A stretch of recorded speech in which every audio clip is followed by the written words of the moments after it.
Warrior Lore. Chapter 109. If it was an enemy, they would never give him the time to slowly grow. He had to constantly grow stronger. Only with absolute strength could he protect himself, his loved ones, and everything he cared about. But now, it was too late. The claw descended, getting closer and closer. Du Xiaofu's pupils dilated. At this moment, Du Xiaofu deeply felt how insignificant he was in front of a true expert. If he loses even a single hair, I will make you regret ever being born. Suddenly, just as the claw of the black-robed figure was less than 3 inches away from Du Xiaofu, a faint voice quietly sounded from behind Du Xiaofu. Then, a tall and straight figure slowly walked out from behind Du Xiaofu. It seemed slow, but in an instant, it was in front of Du Xiaofu. It was a dazzling sight. Following the appearance of this tall and straight figure, even the ancient and powerful aura that enveloped Du Xiaofu's body disappeared without a trace, causing the pressure on Du Xiaofu to instantly disappear. The moment this figure appeared, the black-robed figure and the white-robed figure in midair slightly lifted their cloaks. Then, their bodies suddenly trembled. Although the expressions of the faces under the cloaks could not be seen, it was not difficult to tell that the appearance of this tall and straight figure had definitely shocked the black-robed and white-robed figures. After a slight pause, the black-robed figure withdrew his claw that was about to grab Du Xiaofu. From the position of the cloak, it seemed that his gaze had already passed through the gap of the cloak and tightly fell on the figure who had just arrived. Everyone's gazes were startled. Immediately, everyone's gaze fell on the tall and straight figure that had suddenly appeared in front of Du Xiaofu. After clearly seeing who it was, everyone's eyes were filled with indescribable astonishment. It's the Du family's third brother. How could it be that drunkard from the Du family? It's the third master. Why is the third master here? All the forces present were shocked. The person who came was none other than the third son of the Du family, Du Tingxian.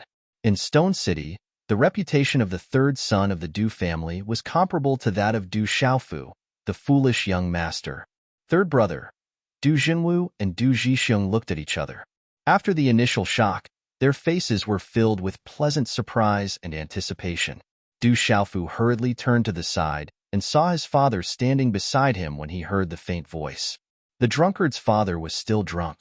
His clothes were messy and his long hair was messy, covering most of his face and forehead. He was still holding a wine jug in his hand. Father. Du Xiaofu was startled, and a look of pleasant surprise quickly surged onto his face. Then, his expression slowly calmed down. You won't die. Du Tingxian only said a few words to Du Xiaofu in a flat tone, still reeking of alcohol. Yes. Du Xiaofu nodded. Relying on his outstanding mental energy perception, Du Xiaofu felt that the drunkard's father was different today. He was very different from usual, and his body seemed to be taller than before. What made Du Xiaofu even more surprised was that his drunkard father's aura, which was clearly just a whiff of alcohol, was able to completely block the terrifying aura of the black-robed man. You finally came out. Looking at Du Tingxian, the black-robed man said. Du Tingxian raised his head. Although the black-robed man wore a cloak to cover his face, Du Tingxian seemed to be able to see through him. He said, Don't be so sneaky. Do you think I don't know who you are? Take it off. It looks like a loincloth. Humph. The black-robed man snorted coldly. Then, he threw away the bamboo hat on his head, revealing his face. He was a middle-aged man in his 40s. His eyes were deep and gloomy, and he had a heroic spirit. In midair, the white-robed man seemed to hesitate for a moment, but then he also took off his bamboo hat. The two of them were about the same age, but the white-robed man was slightly thinner. His expression did not change much, and it was unknown what he was thinking at the moment. Du Xiaofu's gaze also fell on the black-robed and white-robed man's faces. He was somewhat puzzled. It seemed that the drunkard's father not only knew these two people, but also had some understanding of them. Du Tingxuan's long hair covered his forehead, and his gaze fluctuated. He turned back to look at Du Xiaofu, then turned back to look at the black-robed man. With a smile, he said, My son, you must have met him long ago. He looks a lot like me. He has finally grown up, and he hasn't made me worry. It's not easy.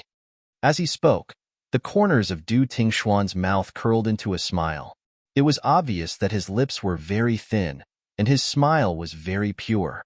Especially when he said that his son looked like him, he smiled even more happily. He said, "Counting the days, you have been here for almost 17 years. Humph." The black-robed man did not know what Du Tingxuan's words meant, so he only snorted coldly and continued to look at Du Tingxian gloomily. "You want to kill my son?" Du Tingxian asked. "If we kill him, there will be no future trouble." The black-robed man twitched and then gloomily looked at Du Tingxian. He said, "This little bastard should not have existed." "He is not a bastard. He is my son," Du Tingxian said softly. His voice was calm, but it revealed a solid strength. "Because he is your son, so he is a bastard. If it were not for you, everything would be fine." The black-robed man said in a deep voice, "You will pay for what you said." Du Tingxuan's voice was calm, but it began to fluctuate with a fierce aura. "Haha." The black-robed man laughed loudly and then looked at Du Tingxian. He said, "For nearly 17 years, you have been drunk every day. Do you think it is still the same? Today, you actually came out. That's fine. I will get rid of you once and for all." "You can't get rid of me." Du Tingxian raised his head again. Then, under the surprised gazes of many people, he pushed his messy long hair behind his shoulders, completely revealing half of his face that was covered by his long hair. This was a resolute face, as resolute as Du Xiaofu's face. His slender eyebrows slanted to his temples, and his thick and long eyelashes softened his originally resolute and powerful facial features. However, his slightly furrowed brows seemed to hide many deep thoughts. If his face was clean and refreshing, this face would definitely be enough to make women turn around to take a few more glances. However, today, his drunken appearance, coupled with the beard on his face, made him look much older. However, this also gave him a strong masculine charm. Even his voice, which reeked of alcohol, gave it a mellowness that would tug at the heartstrings of any woman. He looked at the black-robed middle-aged man and said, "You really shouldn't have touched my son." As his calm voice faded, Du Tingxuan's eyes gradually sharpened. "I did not want to touch him. I wanted to kill him." The black-robed man said gloomily, "You should know that not to mention killing you and your son. Even slaughtering this small stone city would be as easy as blowing off dust for us." "You? You were talking about the people behind you." Du Tingxuan's sharp eyes began to fluctuate as he said, "But at the very least, you won't be able to do so. Back then, you were already no match for me. Compared to them, you are far too lacking. Otherwise, they wouldn't have sent you to this border region. It seems that in their hearts, you are not even worth mentioning. Du Tingxian, you are courting death." The black-robed man's face was completely gloomy. Du Tingxuan's words seemed to have poked at his sore spot. A ruthless look surged in his eyes, and a terrifying aura spread out. A large expanse of rune light spread out, as dazzling as stars. Suddenly, a terrifying aura swept out. Above the stone city, winds and clouds surged, and the sky changed color. The black-robed middle-aged man roared in a ferocious and deep voice. With a clench of his hand, mysterious runes surged, transforming into a battle mace. Dazzling energy radiance sparkled on the surface of the mace. As the runes extended, the black-robed middle-aged man pounced towards Du Tingxian, while sternly roaring out, "Du Tingxian, you're ultimately unable to compare with me. All of you commoners are just ants, born to be lowly." Chi. As the roar sounded, the battle mace was accompanied by a monstrous aura. Light blossomed like stars, and the space where it passed was directly distorted. It whistled through the air and headed straight for Du Tingxuan's head. Boom! Just as the battle mace arrived in front of him, the corners of Du Tingxuan's mouth slightly twitched. His sharp pitch-black eyes were filled with killing intent. Suddenly, it was as if he had changed into a different person, as a terrifying aura suddenly erupted from his body.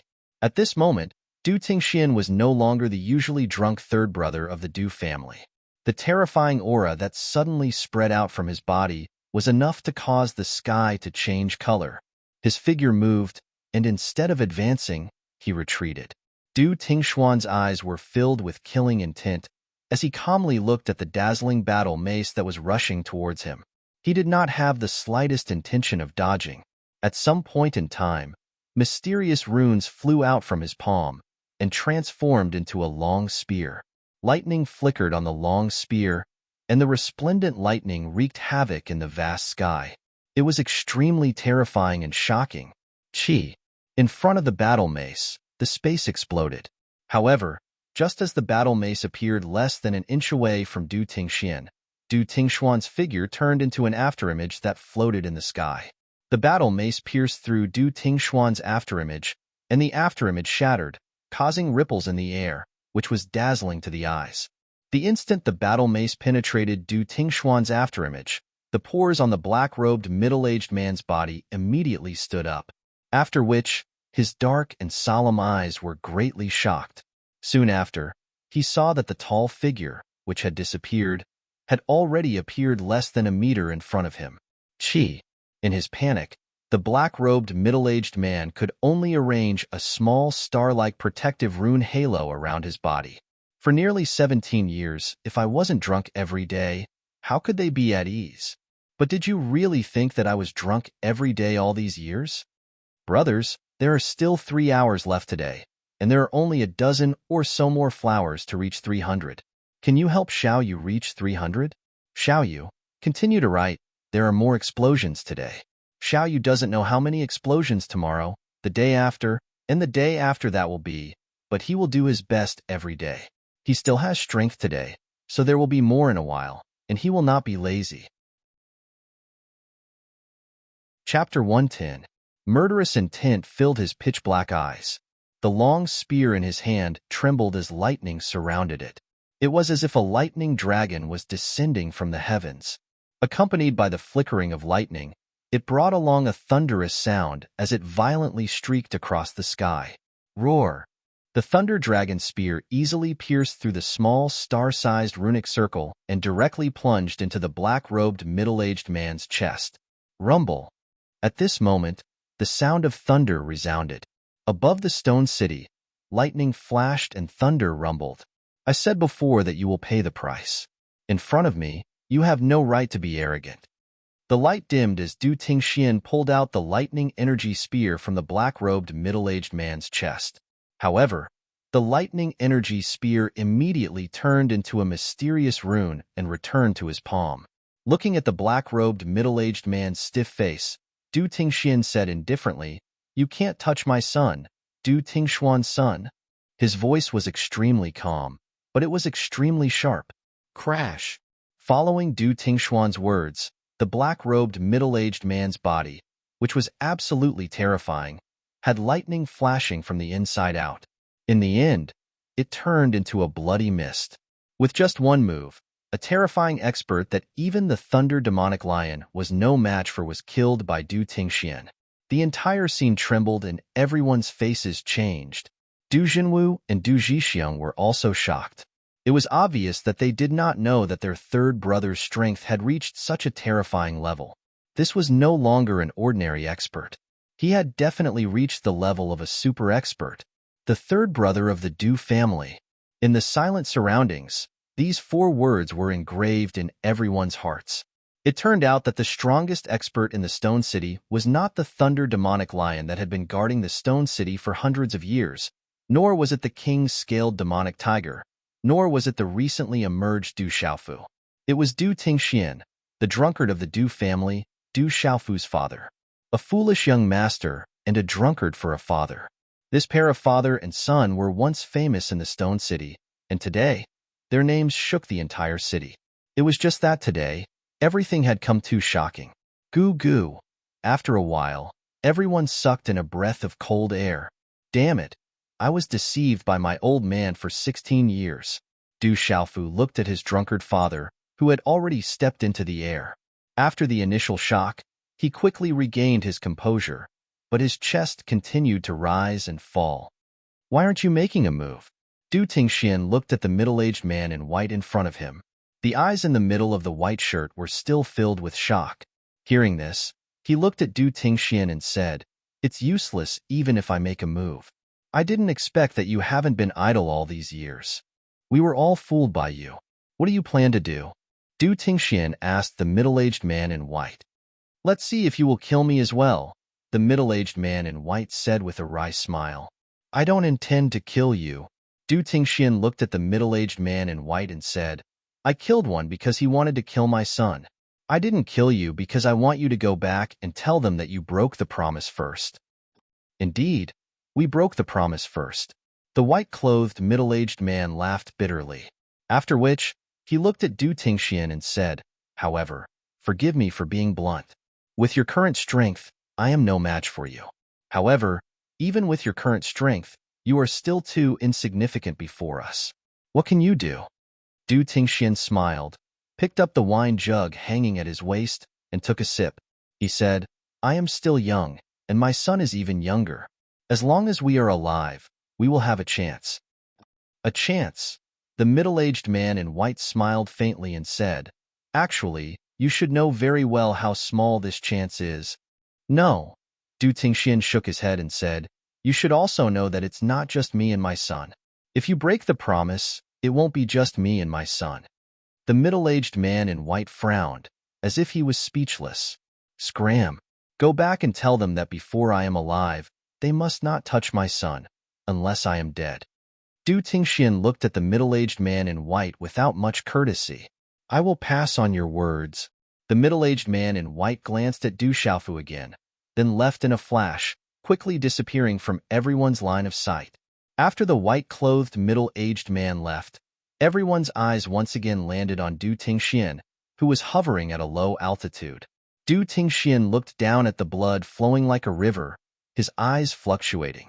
A wind blew, and the smell of blood swept across Stone City. The blood that has flowed in Stone City today must be repaid with blood. As his voice faded, Du Tingxian waved his long robe, and lightning suddenly surged in the air. Countless lightning runes flashed and disappeared, but in the sky above, endless dark clouds gathered, lightning flashed, and thunder rumbled. Swoosh! Suddenly, the middle-aged man from the flowing cloud county who'd been suppressing Bai Wei had a dumbstruck expression on his face. After that, a bolt of lightning flashed before him, and then it directly transformed into a bolt of lightning that blasted onto his body. Ah! The middle-aged man in Pulse Spirit Realm immediately screamed, and then was bombarded into a bloody mist by the thunderbolt. Ah! Then, continuous screams rang out, echoing in the streets of Stone City, causing people to feel a chill in their hearts. Then, in the flowing Cloud County army, as long as the cultivators above the Pulse Realm, a strange lightning appeared in front of them, and then they were directly blasted into pieces by the thunderbolt. The screams and wails only lasted for a moment, and after the sound of thunder resounded, almost 100 Pulse Realm cultivators were directly turned into ashes, not even leaving behind a corpse. In the flowing Cloud County army, all the cultivators above the Pulse Realm were killed in an instant. Gulp, gulp. Everyone swallowed their saliva, dumbfounded.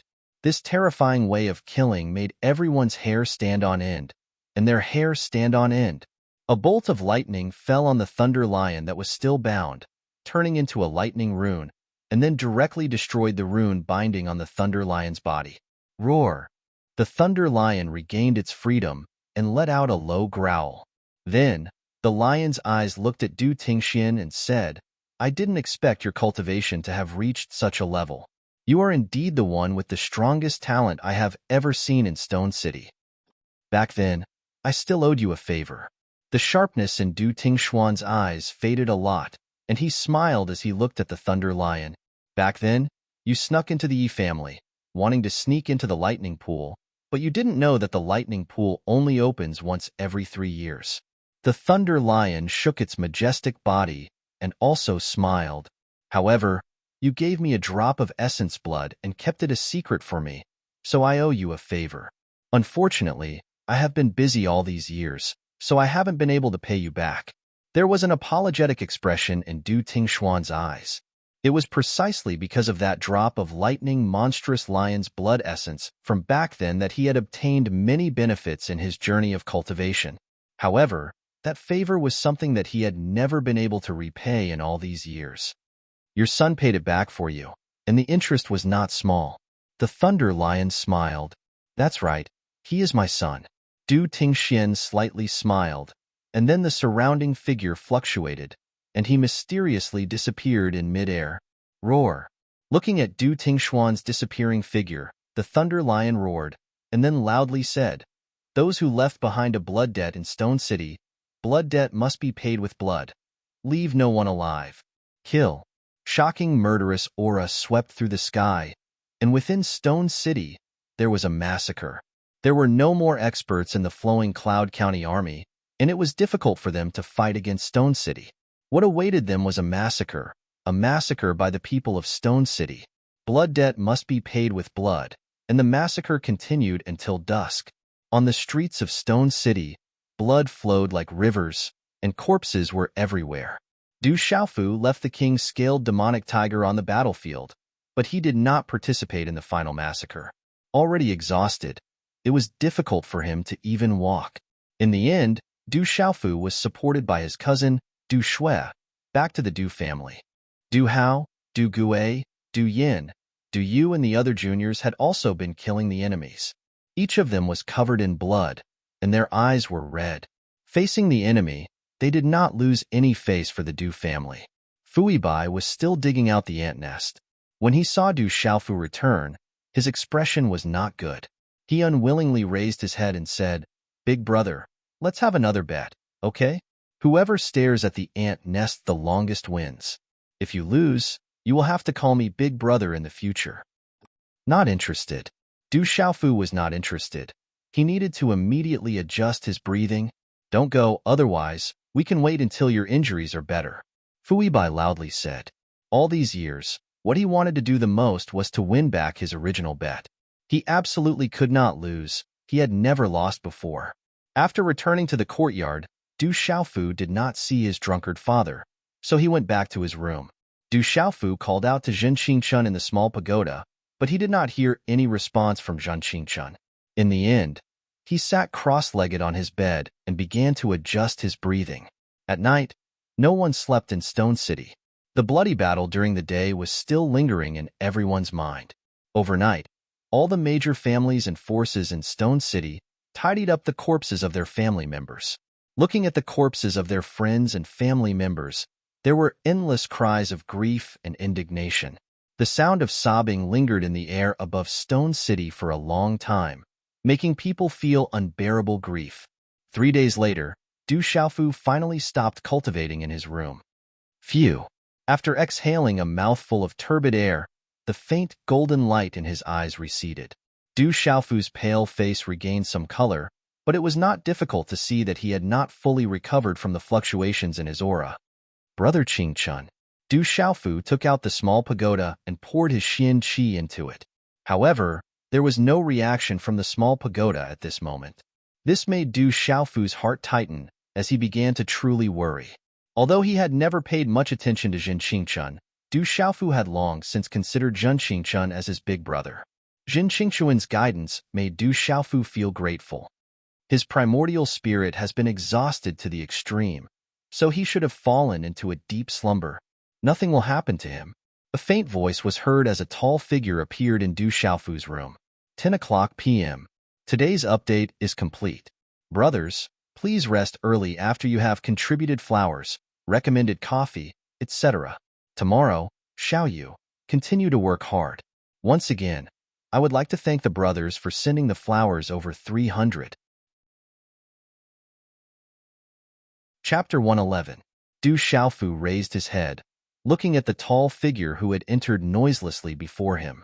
It was his drunkard father, but today, his drunkard father was untainted by even a speck of dust, and had even changed into a brand new set of clothes. It was a green robe. Du Xiaofu remembered that this green robe was the one he had bought for his drunkard father last time. The drunkard's father's messy long hair was combed to the back of his head. A few strands of hair fell on his shoulders, making his already resolute face even more handsome. Du Tingxian also followed Du Xiaofu's gaze to look at the robe he was wearing, and said softly, "It fits quite well. I seem to look quite like you." After staring for a long time, Du Xiaofu found that he looked quite similar to his drunkard father. Du Tingxian looked at Du Xiaofu and said, "Because you are my son?" His voice was deep and rich, full of magnetism. "You are my father, but I have hidden many things from my son, haven't I?" Du Xiaofu looked at his drunkard father and pursed his lips, saying, "You were also the one behind the ancestral shrine stone coffin, weren't you?" "You actually knew?" Du Tingxian had a look of surprise on his face, his gaze like the brightest star in the night. "I didn't know at first, but after I could cultivate, I could smell the alcohol on my body. So, other than you, who else could have done it?" Du Xiaofu said. "Next time you do something sneaky, be sure to pay attention to the smell of alcohol." As expected of my son, Du Tingxian said with a smile. "That ancestral shrine stone coffin is a treasure?" Du Xiaofu asked doubtfully. The ancestral shrine stone coffin was definitely extraordinary, having the same effect as the golden-winged rock's body cultivation technique, which could cleanse one's bones and cleanse one's marrow. Du Xiaofu even felt that the effects of the ancestral sarcophagus would not be inferior to the golden-winged great rock's body tempering technique.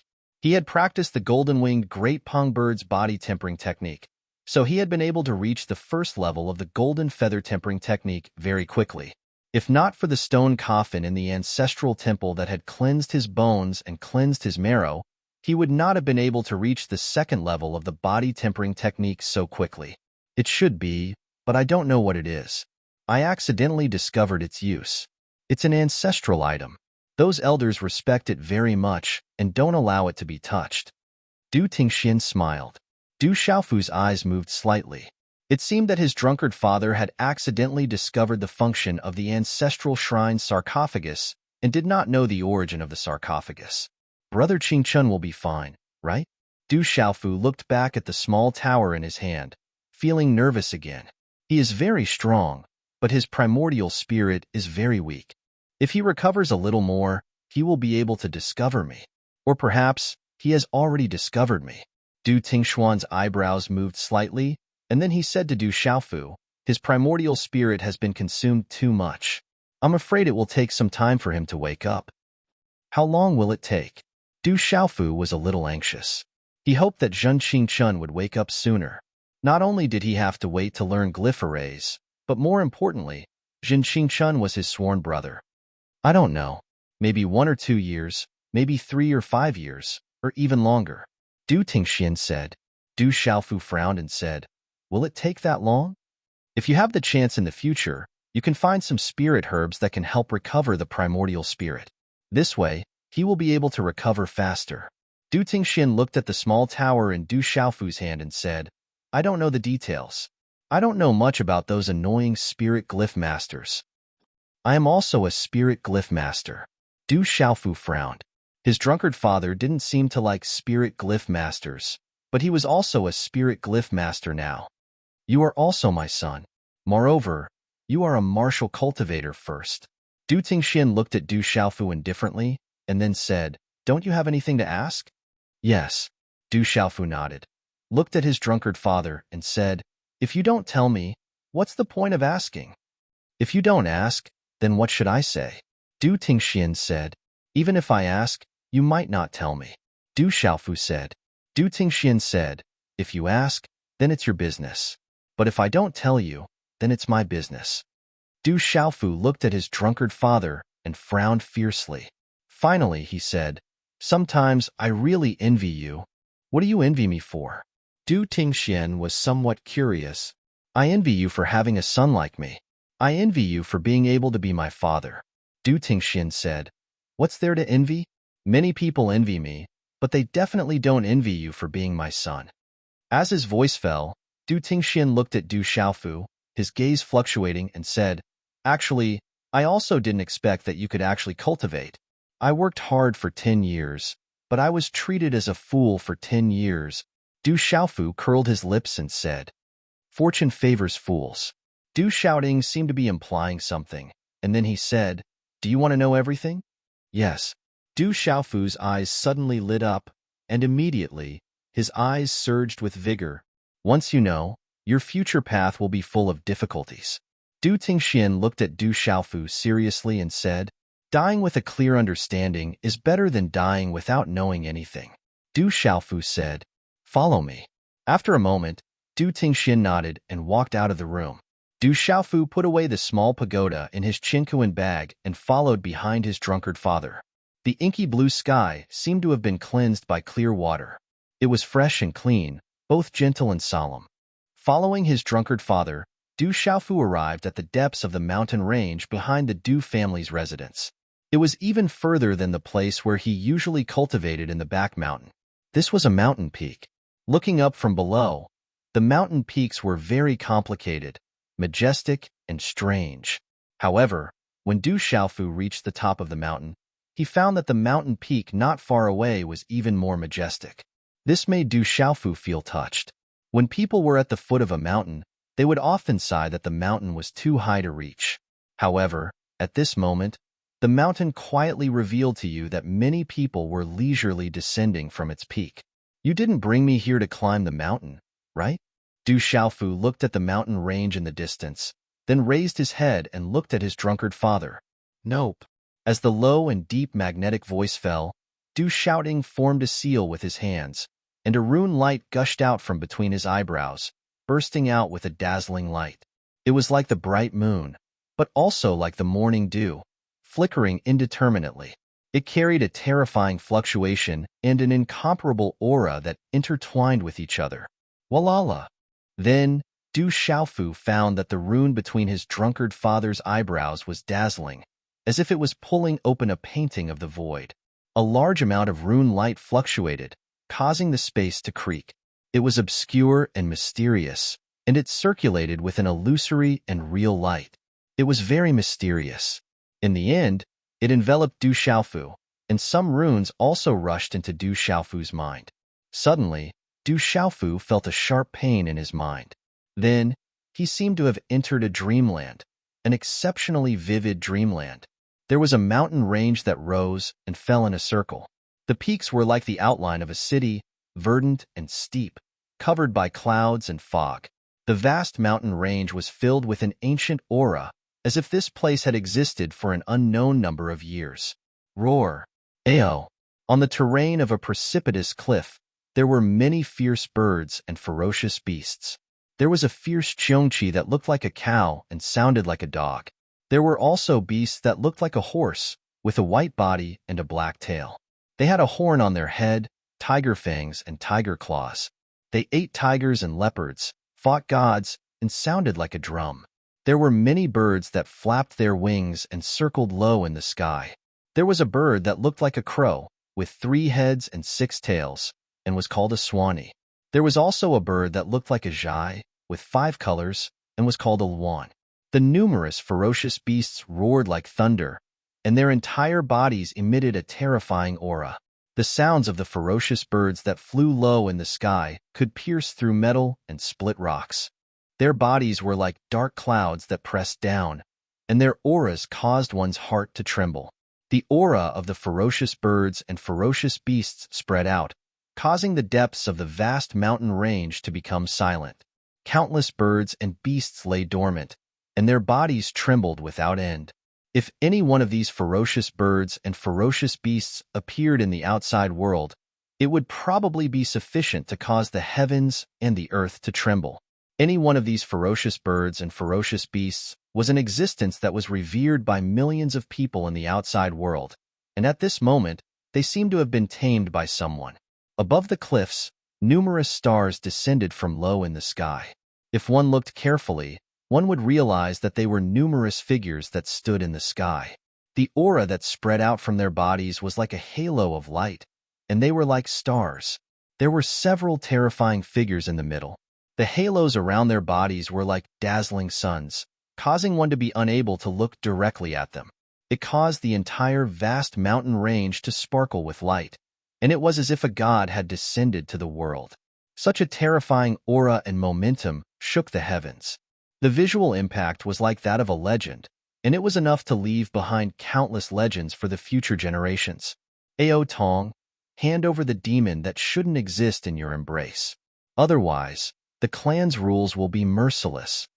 Among the numerous terrifying figures that were like dazzling suns, a loud shout resounded through the sky like thunder, and it reverberated endlessly for a long time. Within the mountain range, when the ferocious birds and ferocious beasts heard the voice, their bodies trembled. It was as if the thunderous voice contained endless ancient majesty. Second protector, my son and daughter are not demons. Under the square, two extraordinary figures, a man and a woman, stood. The woman was otherworldly, as if she was proud and independent. She looked at the terrifying figures that were like dazzling suns, and there was not the slightest trace of fear in her eyes. Her arms were tightly holding two babies that seemed to have been born not long ago. The two little fellows had just been born, but their eyes were bright and full of spirit, as if their spiritual aura was about to overflow. In the surrounding mountains, the thunderous shout caused the ferocious birds and ferocious beasts to tremble, but the two little fellows were not alarmed or afraid.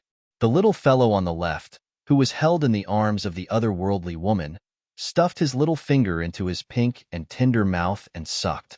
It was as if his finger was smeared with honey, and there was a clicking sound as he sucked. The little fellow on the right, who was waving his little hands around, was not idle for even a moment. His face was exquisite, and he was extremely cute. If they are not demons, then why have they been pregnant for 3 years and 6 months? When these two demons were born, heavenly lightning descended, and they suffered the wrath of the heavens. In order to prevent a calamity from befalling our clan in the future, these demons must not be left alive. Continuous posting, there will be more soon. Chapter 112. The shout rang out once more from the terrifying figure like a dazzling sun. A fierce aura spread across heaven and earth. As the shout fell, countless terrifying auras surged behind her. Ferocious birds and beasts roared, causing the winds to blow and clouds to surge. Haha, who dares to say that my children are monsters? They are clearly gifted. Who said it was lightning descending? It was clearly a vision of heaven and earth, the birth of a god, the sign of a holy sovereign. Beside the otherworldly woman, a tall young man with a dignified appearance laughed arrogantly. The tall young man was dressed in battle robes. His fists were clenched tightly, his face resolute.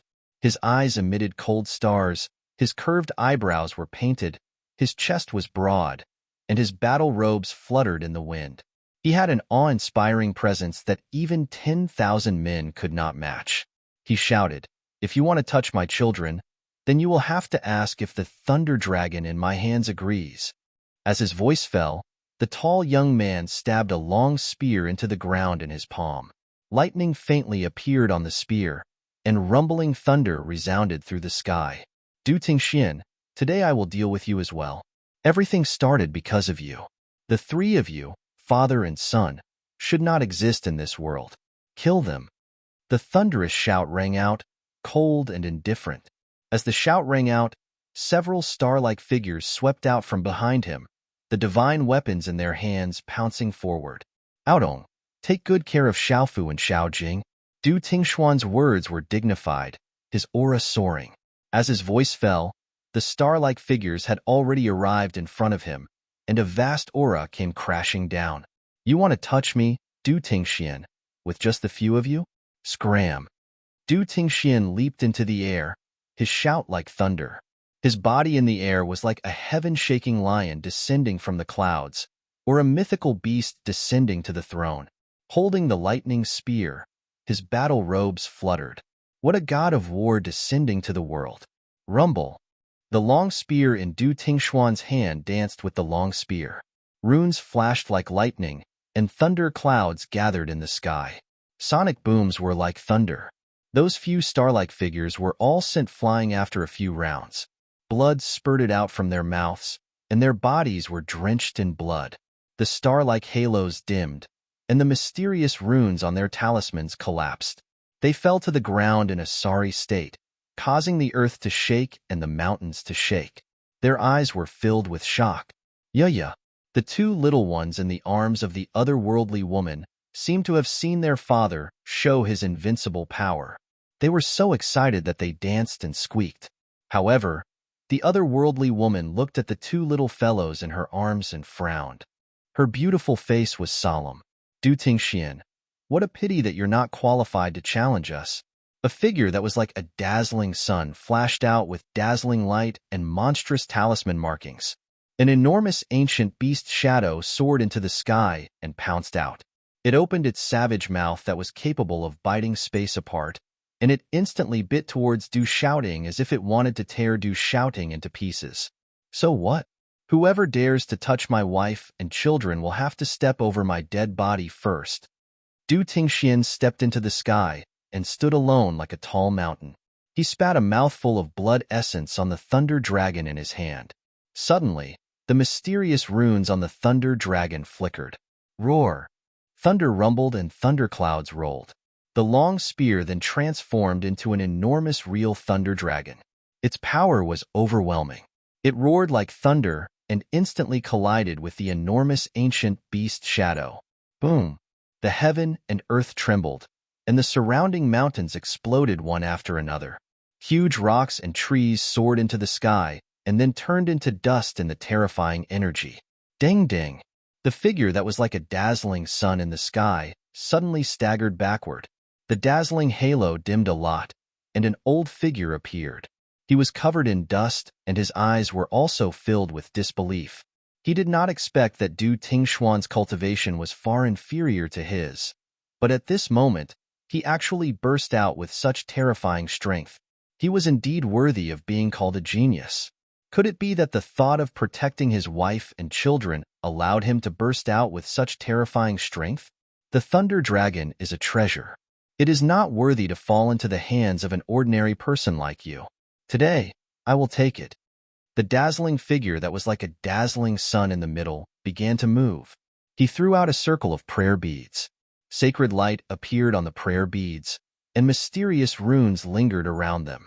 Finally, it turned into a huge halo and directly locked the Thunder Dragon within. Roar!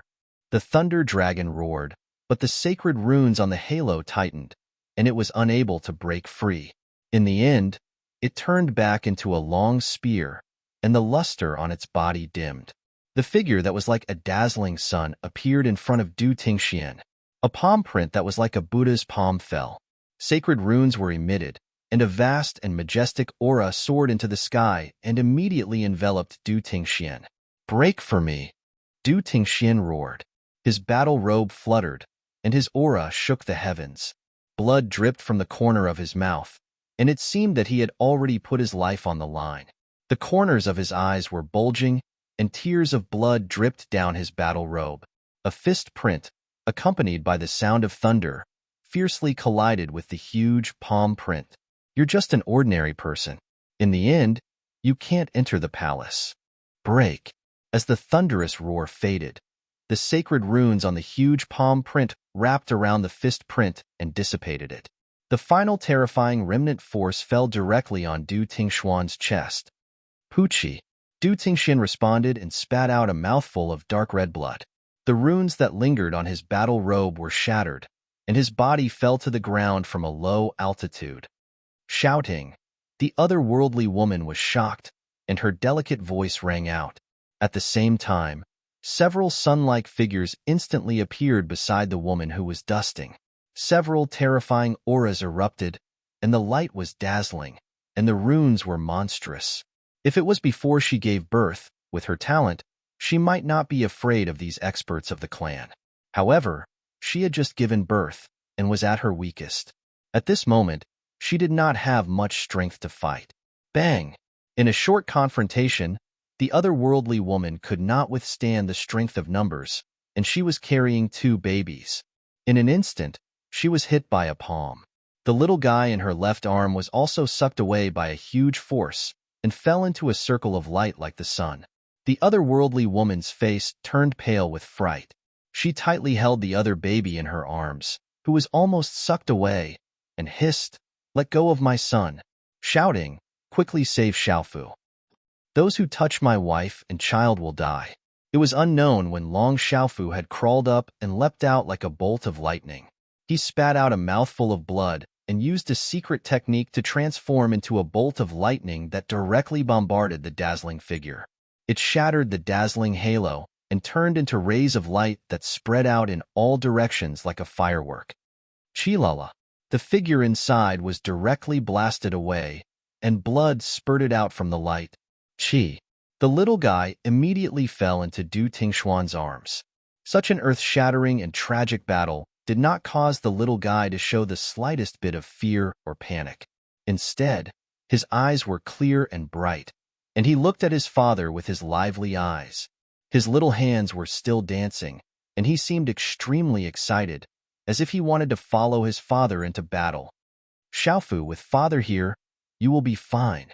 Du Tingxian softly called out to the baby in his arms. His body was dripping with blood, and his battle robe was torn. Although he was in a sorry state, his aura was still daunting. However, he seemed to have used the last of his strength just now, and his aura was already extremely weak. Bang! Under a low and deep sonic boom, a huge force instantly landed on Du Tingxuan's back, causing Du Tingxuan's body to fly back dozens of feet. Blood spurted out from his mouth, but when he landed, he turned around and protected the little guy in his arms. This monstrous bastard cannot be left alive. As Lei Ming's shout fell, a huge suction force surged out. In an instant, the little guy was immediately sucked in front of the sun-like halo. Du Tingxian was heavily injured, and he was dripping with blood. He no longer had the strength to resist. Within the sun-like halo, a dazzling palm print swept out and landed on the body of the little guy who had just been born. Bang! As the palm print landed, the body of the little guy who had just been born became soft. Before he could even cry out, his eyes stopped on a vast figure that could not be seen clearly within the sun-like halo. His eyes immediately closed powerlessly, and his small chest stopped moving up and down. His heartbeat stopped. Xiaofu. Heart-wrenching screams came out from Du Tingxian and the otherworldly woman's mouths. Their eyes were filled with blood and tears. However, at this moment, one of them was heavily injured, and it was difficult for him to move. The other had long been captured by the clan's experts and was unable to move. They looked on helplessly as the little guy's life force was destroyed by a palm print. Their hearts seemed to have stopped as well. Monstrous bastard. You should not be left alive. The little guy whose heartbeat had stopped was thrown on the messy ground. Within the sun-like halo, a palm print once again landed on the heavily injured Du Tingxian. Ninth Protector, if you dare to kill him, I will commit suicide. I'm afraid it will be difficult for you to report back to the clan. When the terrifying palm print landed, it was likely that Du Tingxian would not be able to survive. The otherworldly woman recovered from the extreme pain and immediately shouted. The palm print stopped and stopped above Du Tingxuan's head. Then, it gradually dissipated. Within the sun-like halo, a shout rang out, Ao Tong, you can't threaten me. The three of them must die. Then I will die together. The otherworldly woman shouted. After a moment of silence within the sun-like halo, the voice said, you can't die even if you want to now. Let's talk about it when we return to the clan. As the voice faded, within the sun-like halo, rune light suddenly swept towards Du Tingxian with lightning speed. Sigh. A faint sigh seemed to pass through the sky. Above the firmament, there was suddenly a bright light, as if a sun had risen above the firmament. Whoosh! A mysterious rune swept down from the sky, passing through the obstruction of time and space. Then, it landed on the rune light that swept towards Du Tingxian, blocking it. Then, both of them silently disappeared in the sky. Greetings, Ancestor. Within the dazzling halo, the auras fluctuated, and then all of them bowed. Those terrifying beasts also crawled on the ground, not daring to raise their heads. Ancestor, please grant us our wish. The otherworldly woman raised her head and looked towards the depths of the firmament, pleading. Chapter 113. Child, you are exceptionally intelligent. Why did you lose your sense of propriety this time and cause such a huge trouble? A voice rang out from the radiance in the sky that resembled the sun. Yeah. In the celestial maiden's bosom, a baby in swaddling clothes was crying. It seemed that the dazzling light in the sky had attracted the baby's attention. The baby stared at the light in the sky and waved its little hand as if it wanted to reach out and grab the light. In the dazzling light in the sky, A soft voice came out. Then, an invisible energy fell down. It was like a multicolored light. Then, it wrapped around the baby in the arms of the woman. Within the multicolored light, there were talismans moving. Its aura was shocking. Unbelievable. Really unbelievable. The voice in the sky became more and more surprised.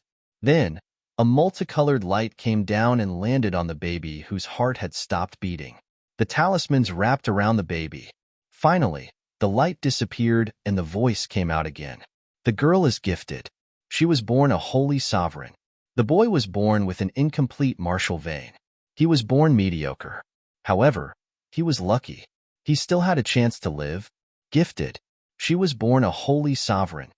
When the voice came from the sky, the figures in the light looked at the swaddling clothes in the woman's arms in shock. How powerful was a natural holy sovereign? Fine, I will make the decision today. Aotong, bring your daughter back to the clan. As long as that father and son live in seclusion and never meet you and your daughter again, I will protect their lives. No one will be able to touch them. A voice rang out from the sky. Ancestor, the woman pleaded, do you want the father and son to die today? The voice in the sky came out. This is the final decision. No one can talk about it. Let's leave it at that. As the voice fell, the dazzling light in the sky faded away. There was no more sound. Du Tingxian, you and that trash bastard live in seclusion. If anything happens, the ancestor will not protect you. The figure within the brightest halo shot a glance at Du Tingxian and the little fellow in his arms.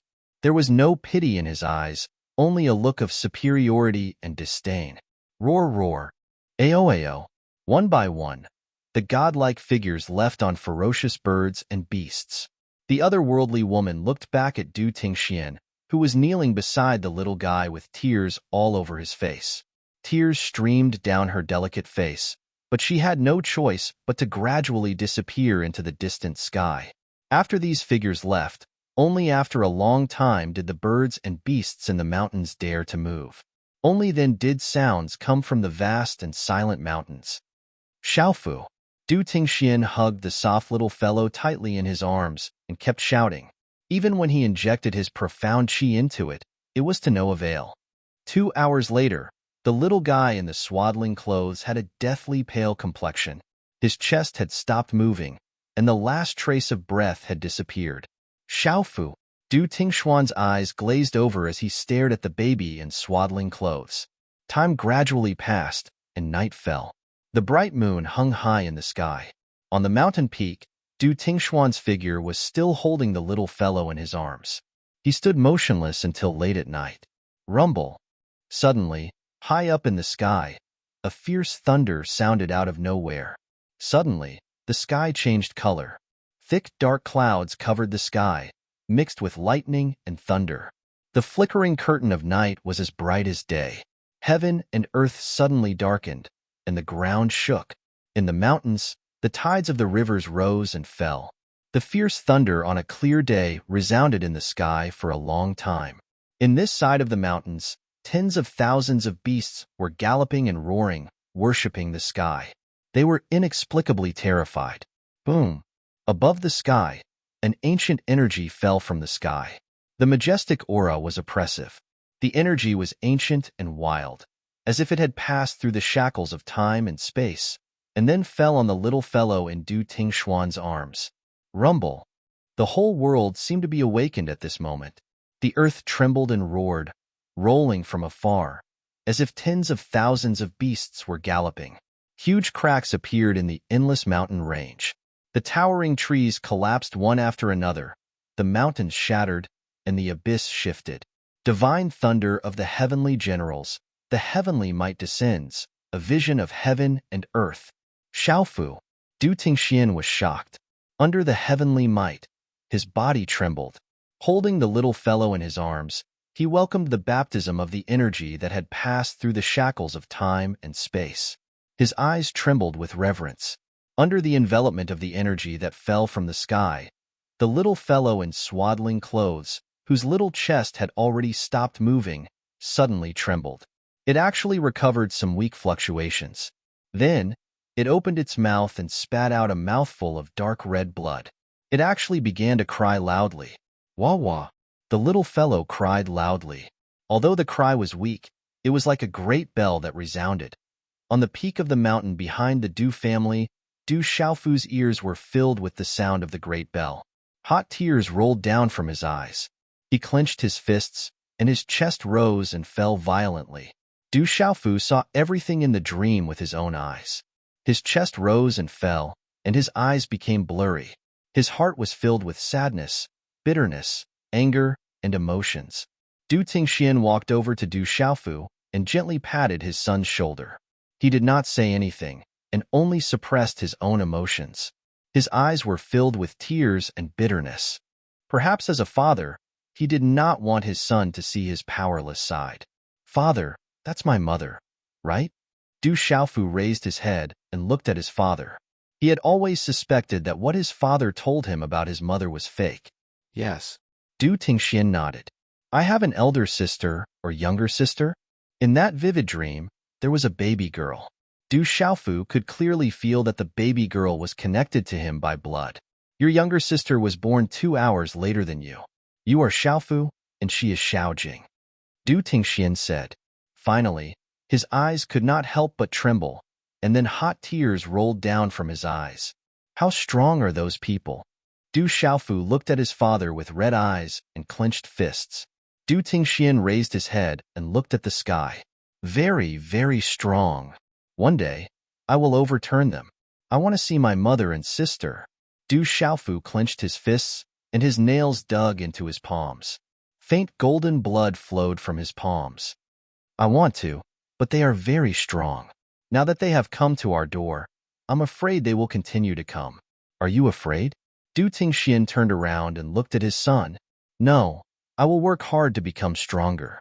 If they come, I will kill them. I will kill them until I can see my mother and sister." Du Xiaofu said as hot tears began to flow down his cheeks.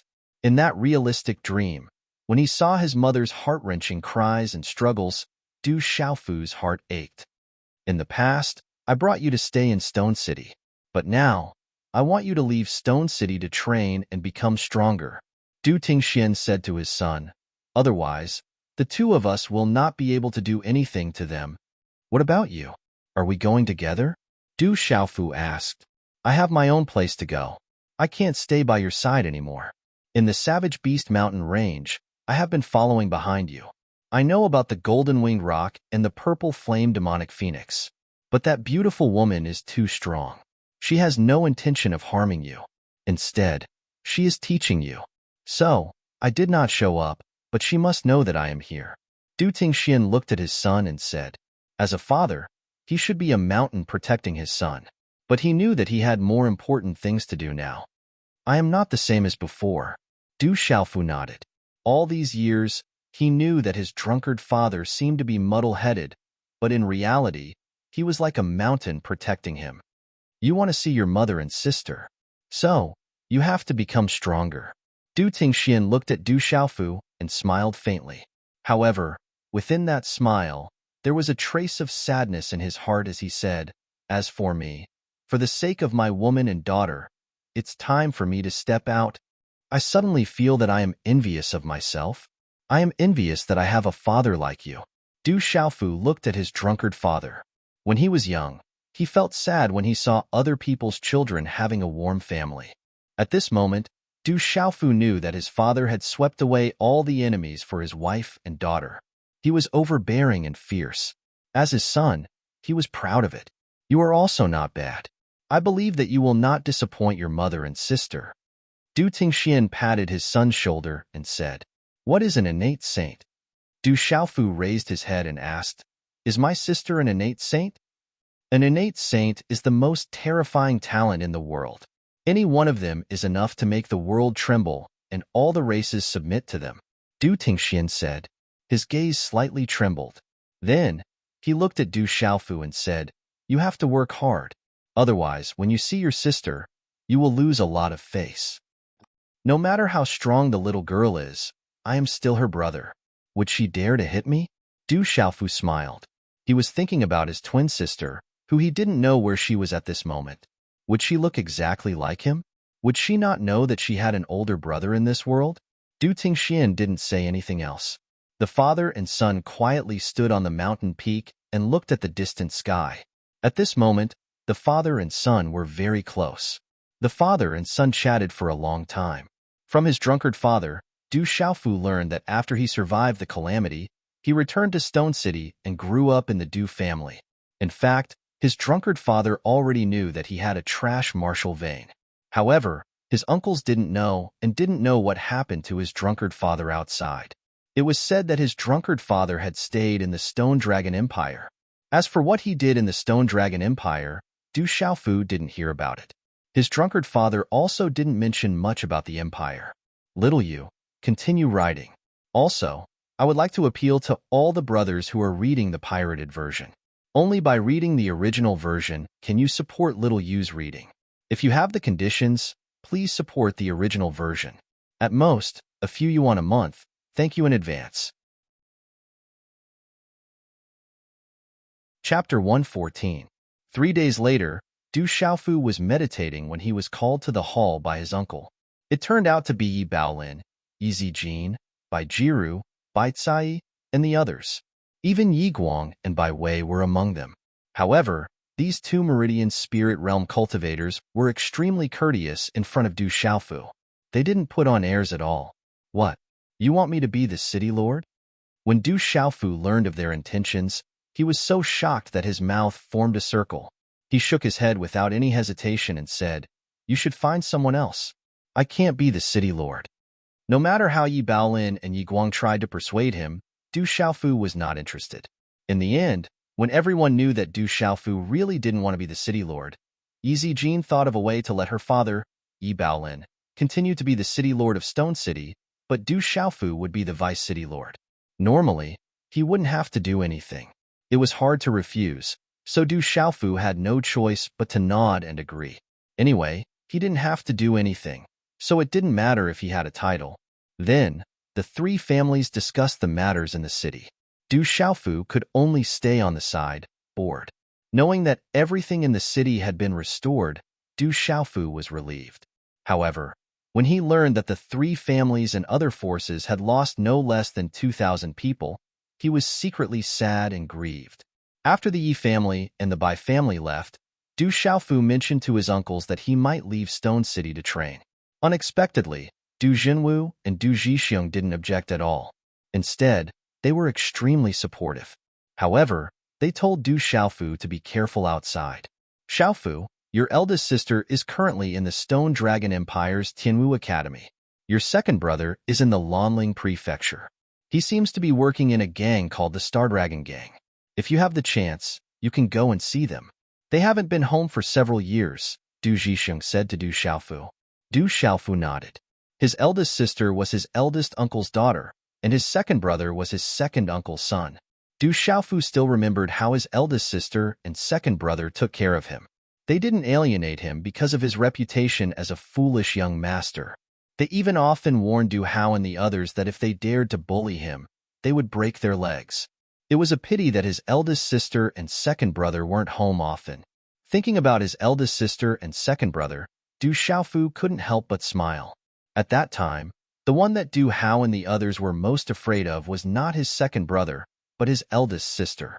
Even his second brother was afraid of his eldest sister's fiery personality. The night was as cold as water. There was no moon or clouds tonight. Only the twinkling stars hung in the blue sky. "When do you plan to leave Stone City?"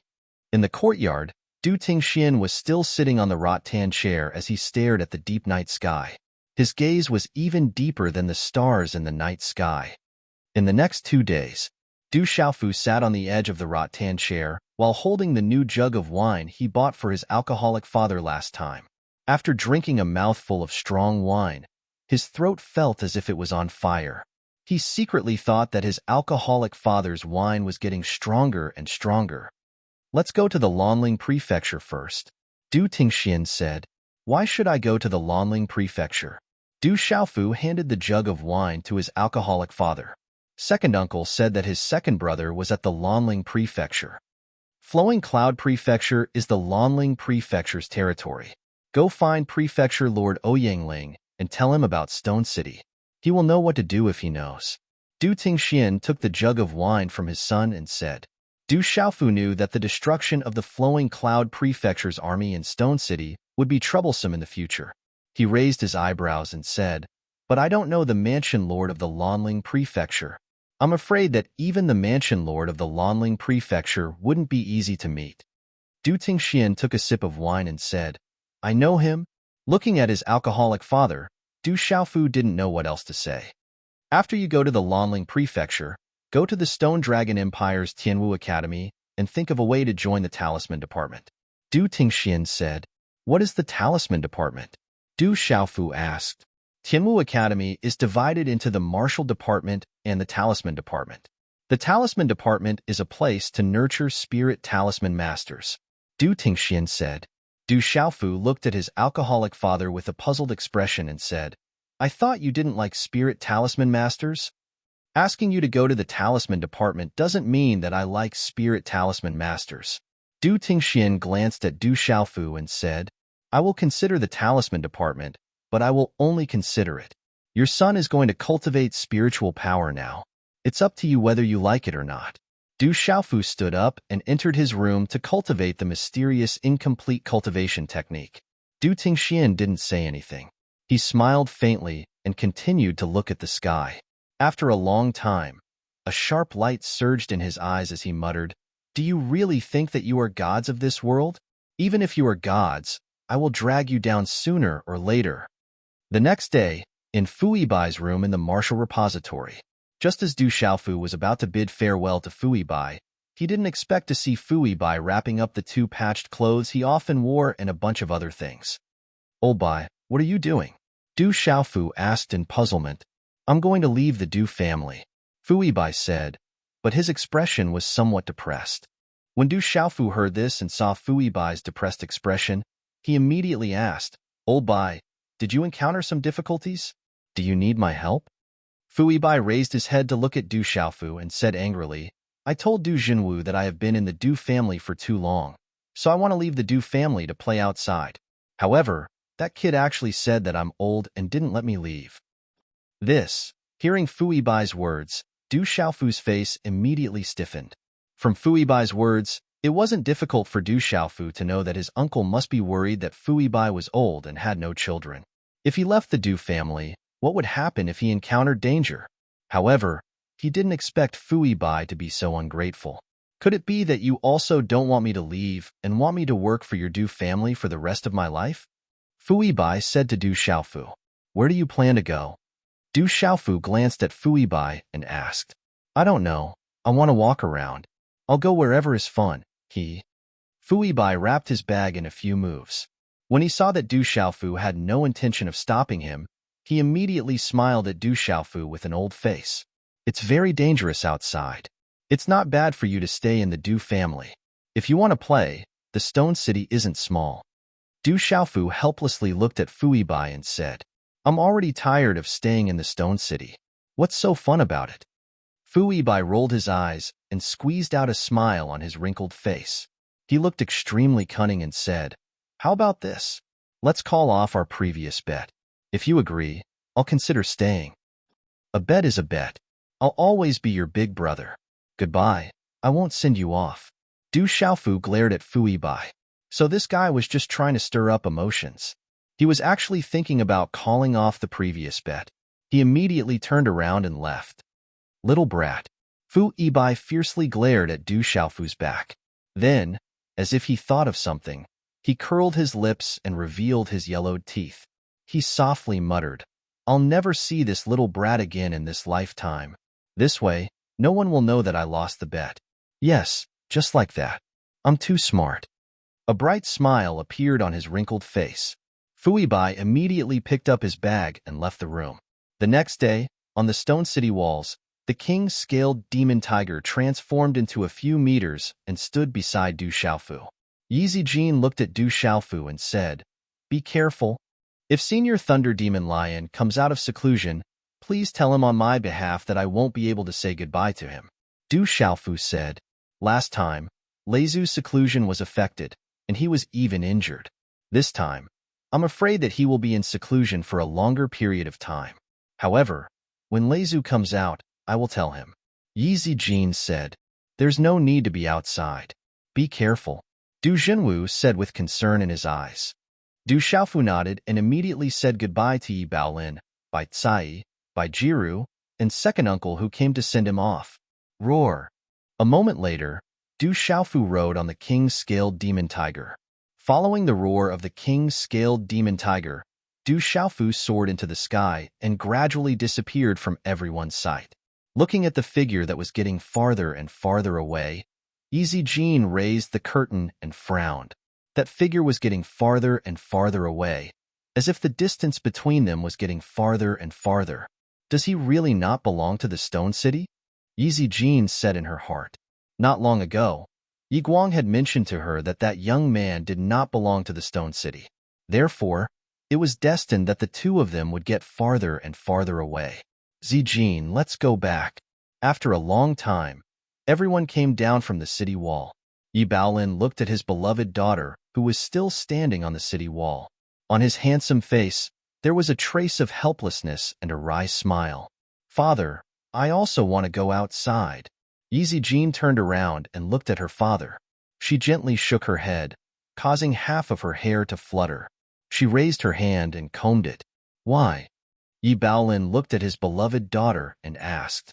The Stone City is too small. It will be more exciting outside. Yi Zijin said. Yi Baolin did not immediately answer. Instead, a bitter smile appeared on his face. A grown girl cannot be kept at home. Sigh. Yi Zijin opened her mouth, wanting to say something. She looked in the direction where someone had just disappeared, but she lowered her head again and remained silent.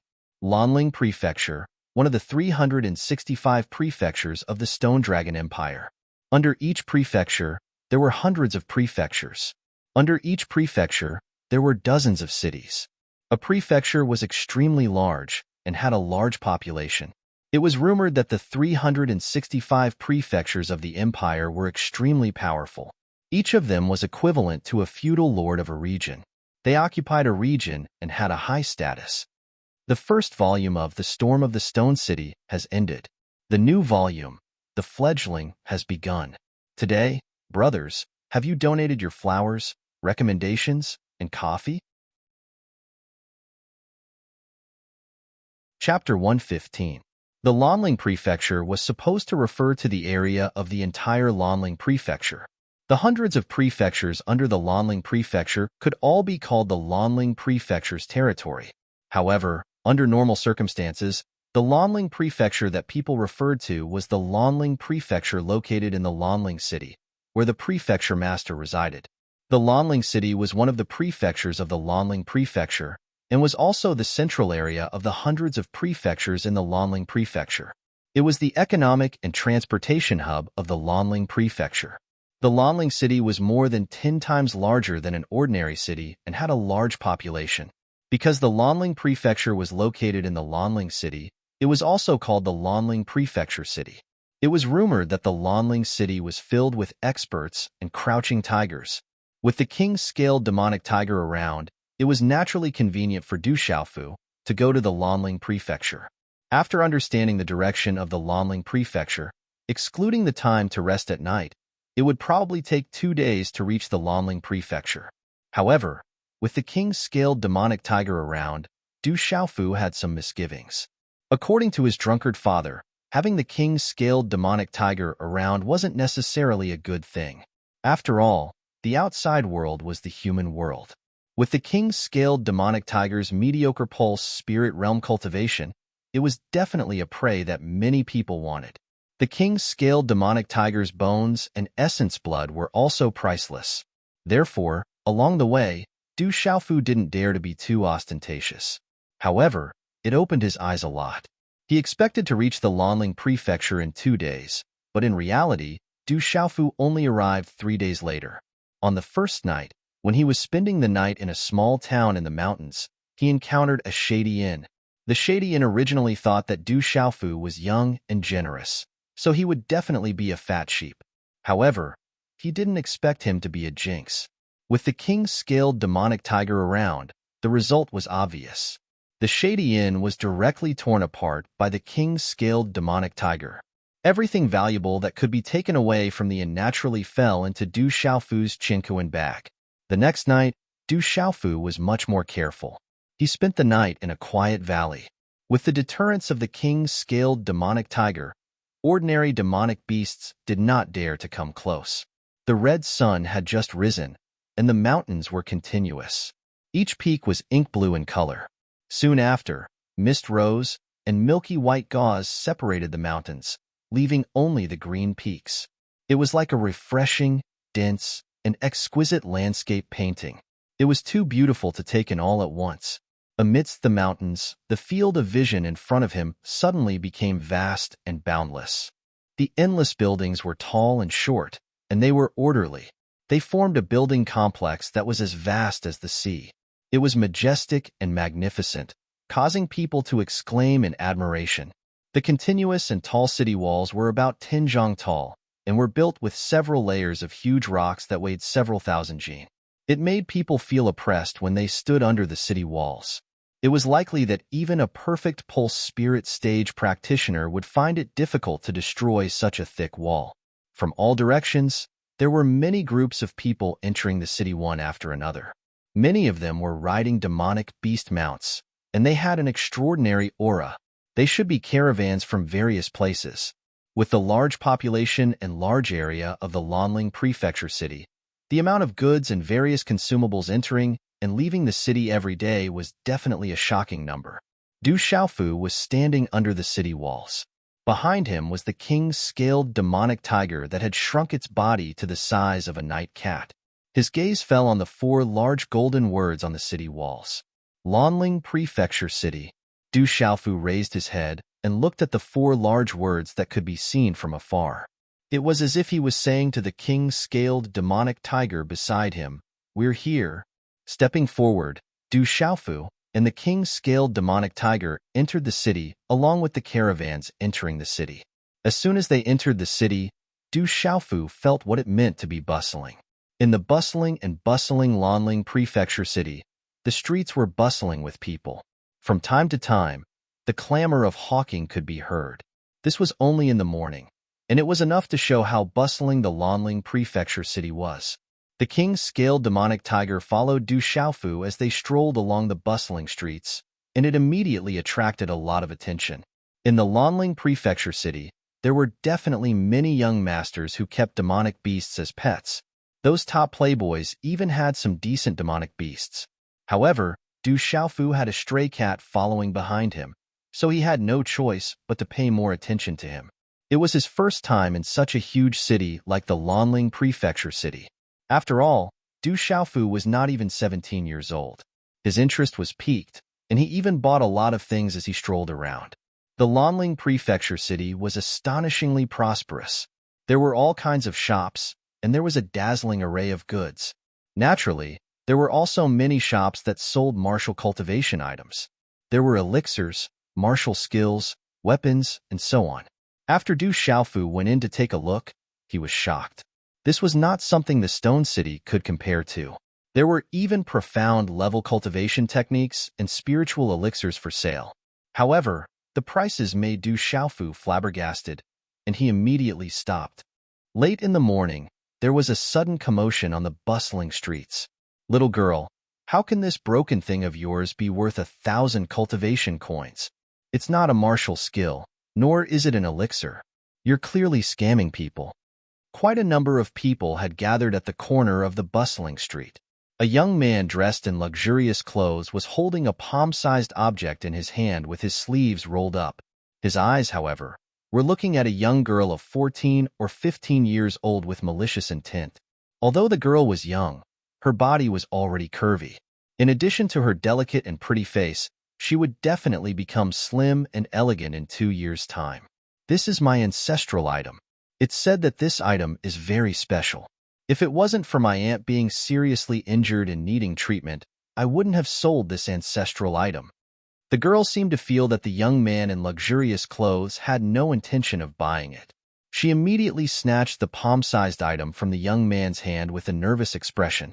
The gaze of the young man in luxurious clothes made the girl feel extremely uncomfortable, and she felt afraid for no reason. If this item is extraordinary, why would you be willing to sell it? Little girl, do you know what 1,000 cultivation coins represent? It means that I can buy a low yellow level martial skill. 1,000 cultivation coins is more or less enough to go to the happy red brothel and find a courtesan. Haha. The well-dressed young man laughed heartily. He looked at the young girl with an evil smile and said, I'm not interested in this broken thing. Why don't you follow this young master? In the future, you'll serve this young master as a personal maid. If you serve this young master comfortably, I'll give you 1,000 cultivation coins today. How about it? You look pretty good. If you wait for another 2 years, haha. As the young man in luxurious clothes spoke, his gaze became more and more filthy. Haha, this girl is not bad. She's a good virgin. It's a pity that young Master Gua made the first move. I'm so envious. The surrounding young men in luxurious clothes immediately echoed. Many burly men in guard attire stood at the side with obscene smiles on their faces. Although there were many onlookers in the surroundings, no one stepped forward to stop the young men in luxurious clothes. In fact, they even revealed fear in their eyes. Some of the onlookers in the crowd also pulled their female companions behind them. There were even some people who saw the young men in front and immediately pulled their female companions away in a hurry. Some of the female companions saw the young men in luxurious clothes and immediately turned pale. They turned their heads and left, afraid that they would be seen by the young men in luxurious clothes. It's Guokuin of Lanling's 4 young masters again. What Lanling's 4 young masters? They're clearly the 4 scourges of Lanling. Lower your voice. Don't let Guokuin hear you. Otherwise, you'll be in trouble. What a pity for that girl. Why did she have to meet that scum Guokuin?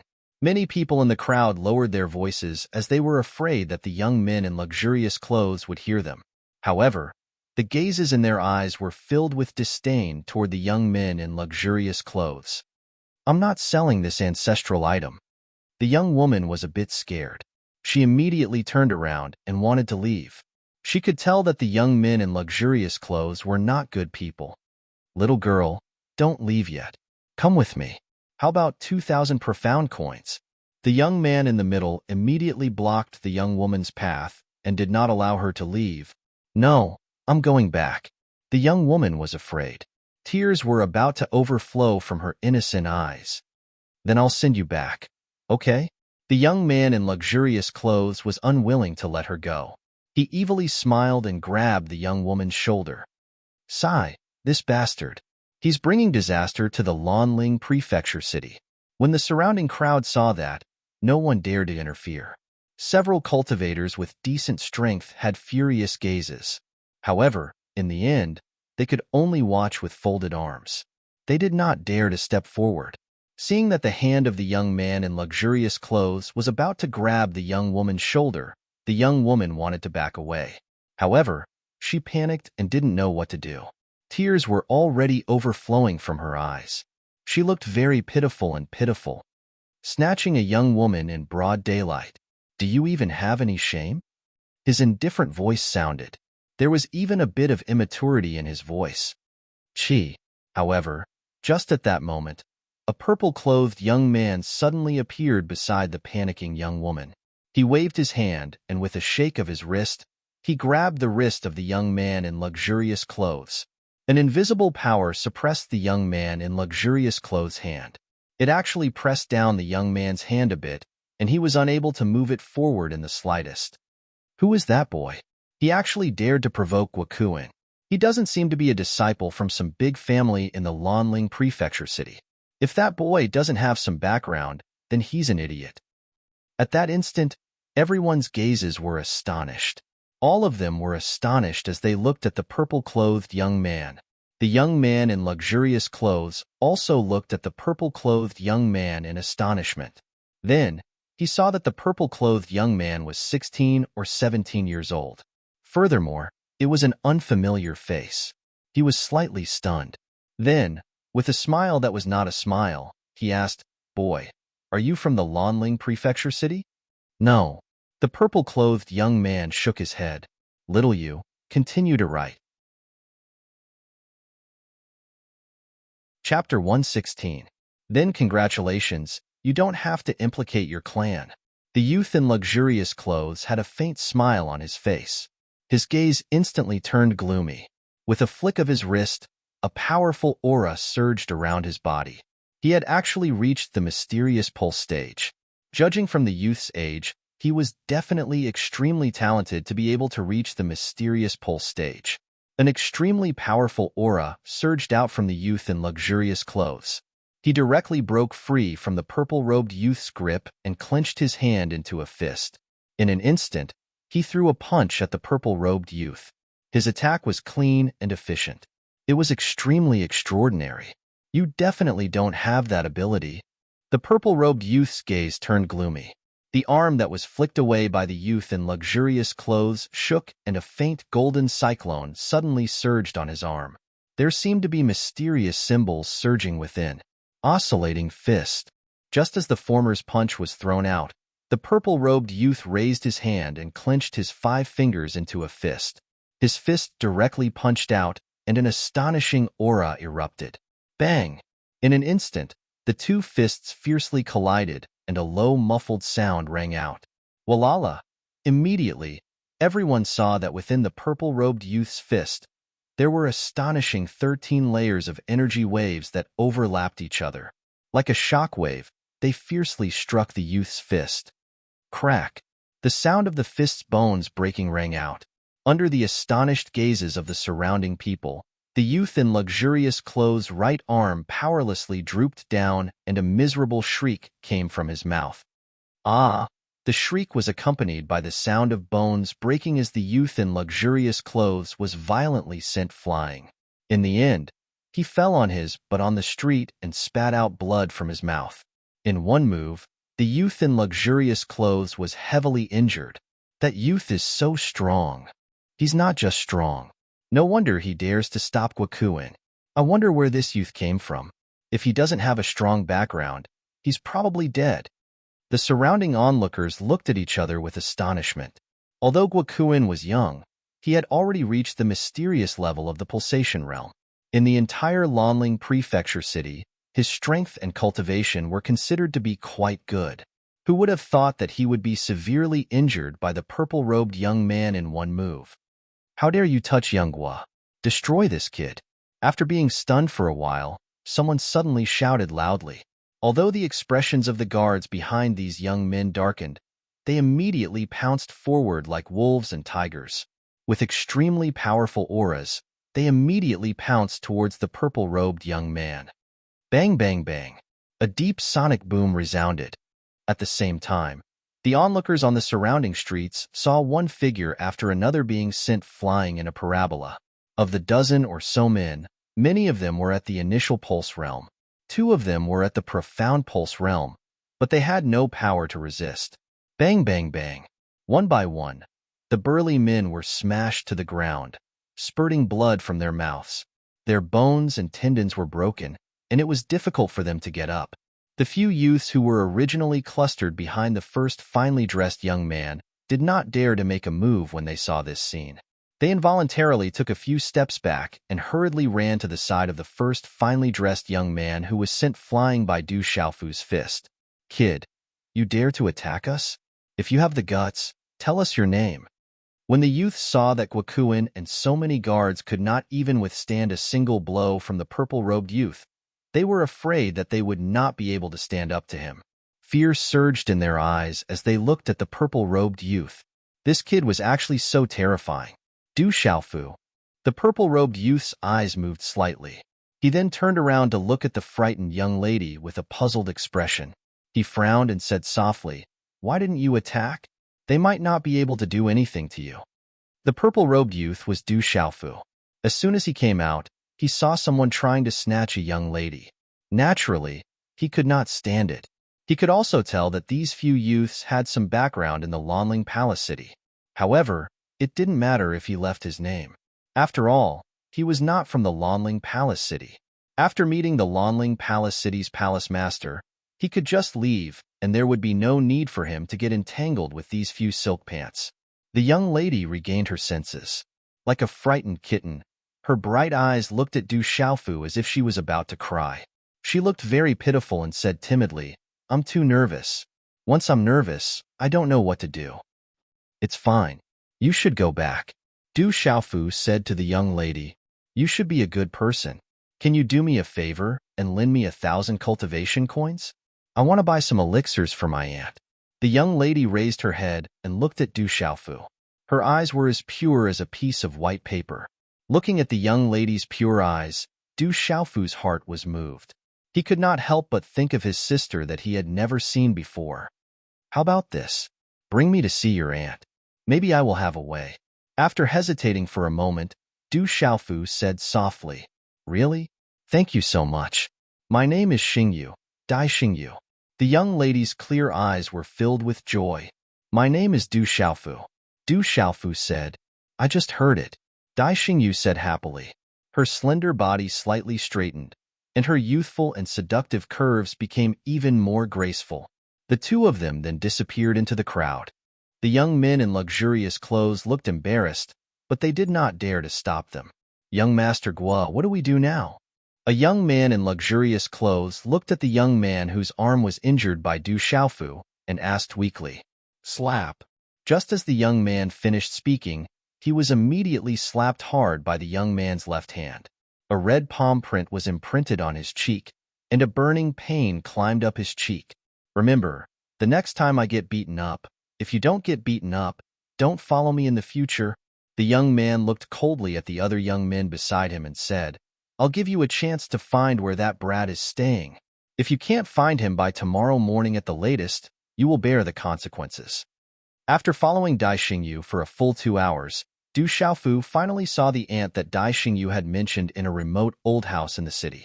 On the bed was a woman who had already fainted.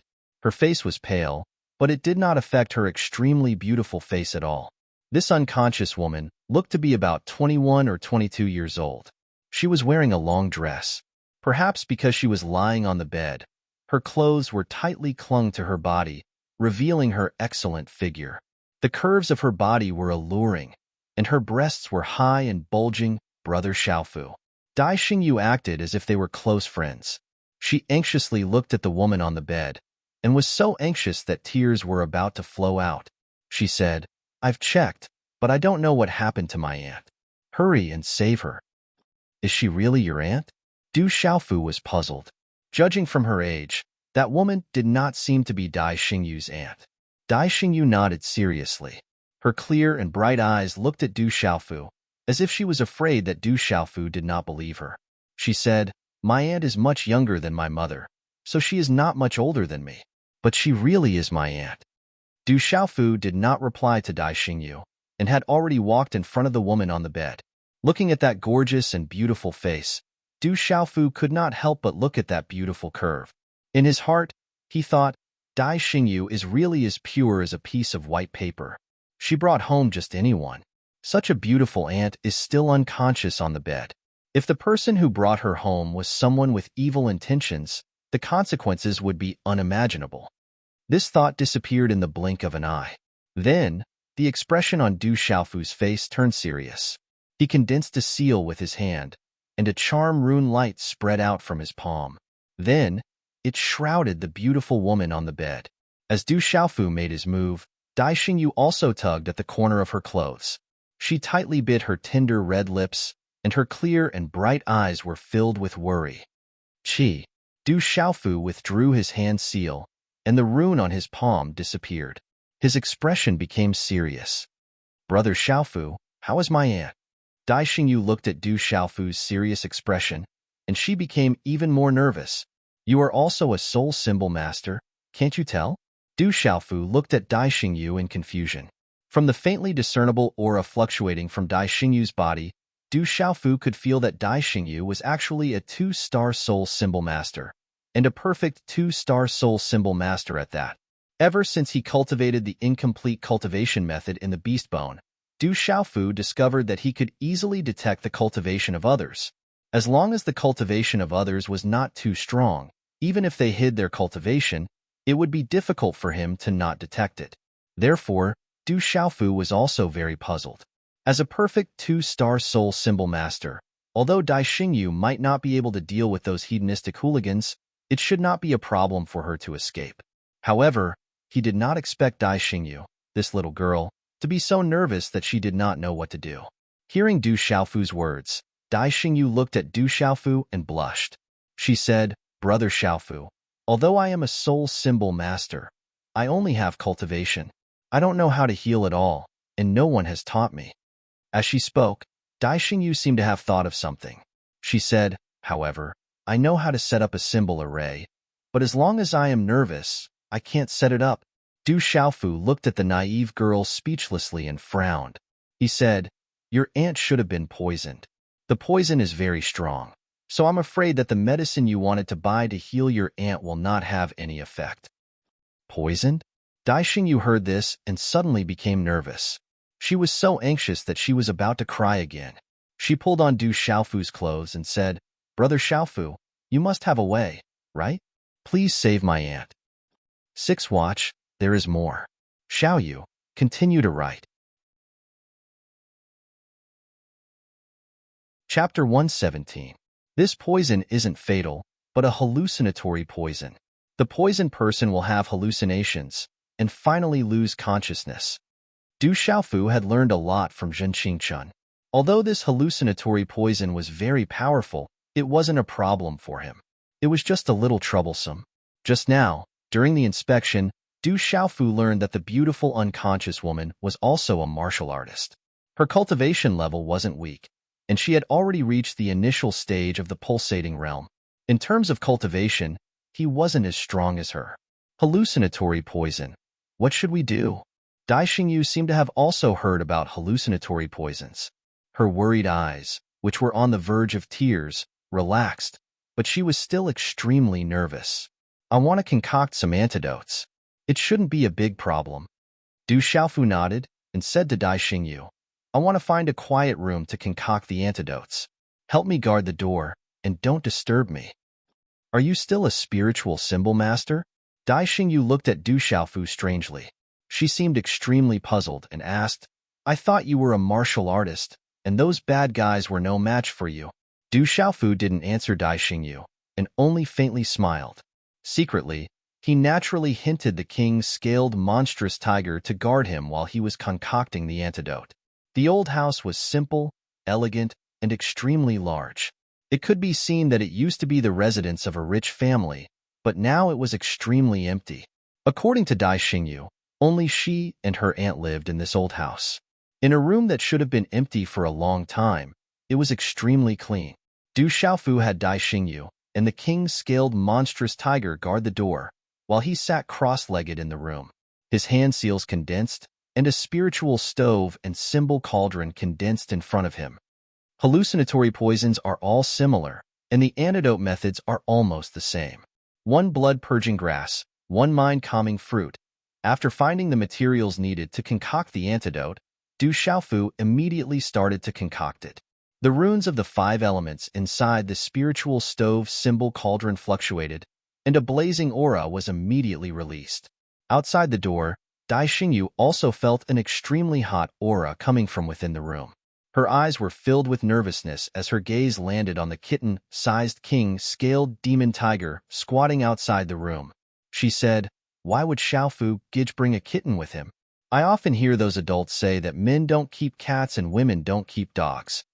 The king-scaled demon tiger immediately raised its head to glare at Dai Xingyu, saying to itself, "You are a cat. I am a tiger, a different king-scaled demon tiger." Dai Xingyu seemed to be getting more and more interested in the king-scaled demonic tiger. She circled around the king-scaled demonic tiger, then squatted down beside it and hugged it in her arms. She stroked the tiny scales on the king-scaled demonic tiger's body and softly said, "Your little kitten is also very special. Brother Xiaofu seems to call you Little Tiger, but I feel that the name Little Tiger doesn't suit you. The scales on your body are circular. How about Little Circle from now on?" Roar! The king-scaled demon tiger angrily glared at Dai Xingyu, letting out a low growl from its throat. However, this growl really sounded a bit like a cat's meow. Seeing the response of the kitten in her bosom, Dai Xingyu immediately smiled happily, saying, "You agree?" Then you will be called Little Circle from now on." The king's scaled demon tiger collapsed. It was a different king's scaled demon tiger. Who the hell wanted to be called Little Circle? It seems like you really like the name Lil Circle. I like it too. It's a nice name, isn't it? Lil Circle. Dai Xingyu praised himself as he hugged the king's scaled demonic tiger. The pitiful king's scaled demon tiger was so obediently held in Dai Xingyu's arms, not daring to reveal its true identity. Time slowly passed. In the room, Du Xiaofu was refining medicine by himself. Only now did he realize that refining medicine was not an easy task. Without Jin Qingchun by his side, he felt a little uncertain. However, during the refining process, Du Xiaofu didn't make any mistakes. This detoxification liquid wasn't some high-grade product, and actually wasn't too difficult. With his current cultivation as a 3-star talisman master, refining it was much easier. Using his mental energy to sense the changes inside the cauldron, including the temperature, the spiritual liquid, the medicinal ingredients, and so on, Du Xiaofu didn't dare to relax even for the slightest change. If he made the slightest mistake, it could affect the success of the final medicinal liquid. After persevering for several hours, Du Xiaofu finally reached the final step. His mental energy controlled the fusion of the various elixirs' medicinal liquids, and then refined and fused them at high temperatures, gradually fusing them into a new type of medicinal liquid. This was also the most difficult step, but Du Xiaofu completed it extremely well. Even if Zhen Qingchun was watching at this moment, she would probably secretly curse him for being abnormal. When the final medicinal liquid was completed, Du Xiaofu put away the cauldron, and the medicinal liquid was immediately collected into a jade bottle that he had prepared beforehand. Last night, at the final step, Du Xiaofu put away the cauldron and took a deep breath. Although this detoxification liquid wasn't difficult to refine, it consumed a lot of energy, and at this moment, his face looked somewhat pale. Creak. When Du Xiaofu opened the door, it was already late at night, and Dai Xingyu had been waiting at the door all along. When the king's scaled demon tiger in Dai Xingyu's arms saw Du Xiaofu, it immediately revealed an aggrieved expression. It was simply annoyed to death by this little girl's constant mutterings, and its ears were already full of calluses, but it still couldn't stop. Returning to the original room, Du Xiaofu's left hand gently pinched the closed lips of that beautiful girl, opening them. Immediately, those slightly upturned lips were indescribably alluring, as if they were inviting him to kiss them. Du Xiaofu's will was firm, and he slowly poured the detoxification liquid from the jade bottle into the beautiful girl's upturned mouth. "Brother Xiaofu, why hasn't Aunt woken up yet?" Dai Xingyu nervously asked, still tightly holding the king's scaled demon tiger in her bosom. Du Xiaofu once again examined that beautiful girl, and then said, "She's already fine, but I'm afraid that it will take some time for her to wake up.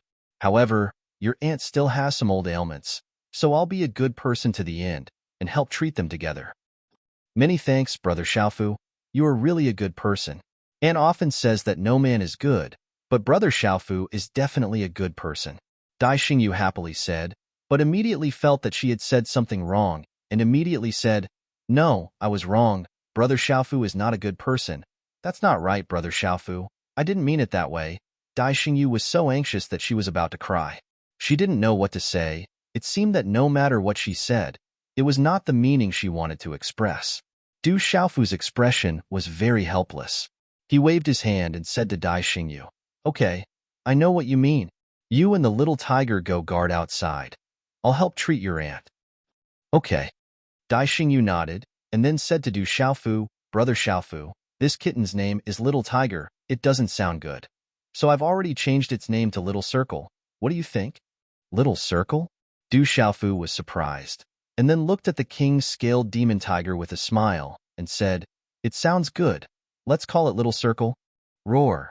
The king's scaled demon tiger growled in a low voice, and its eyes protested, but it seemed to have no effect.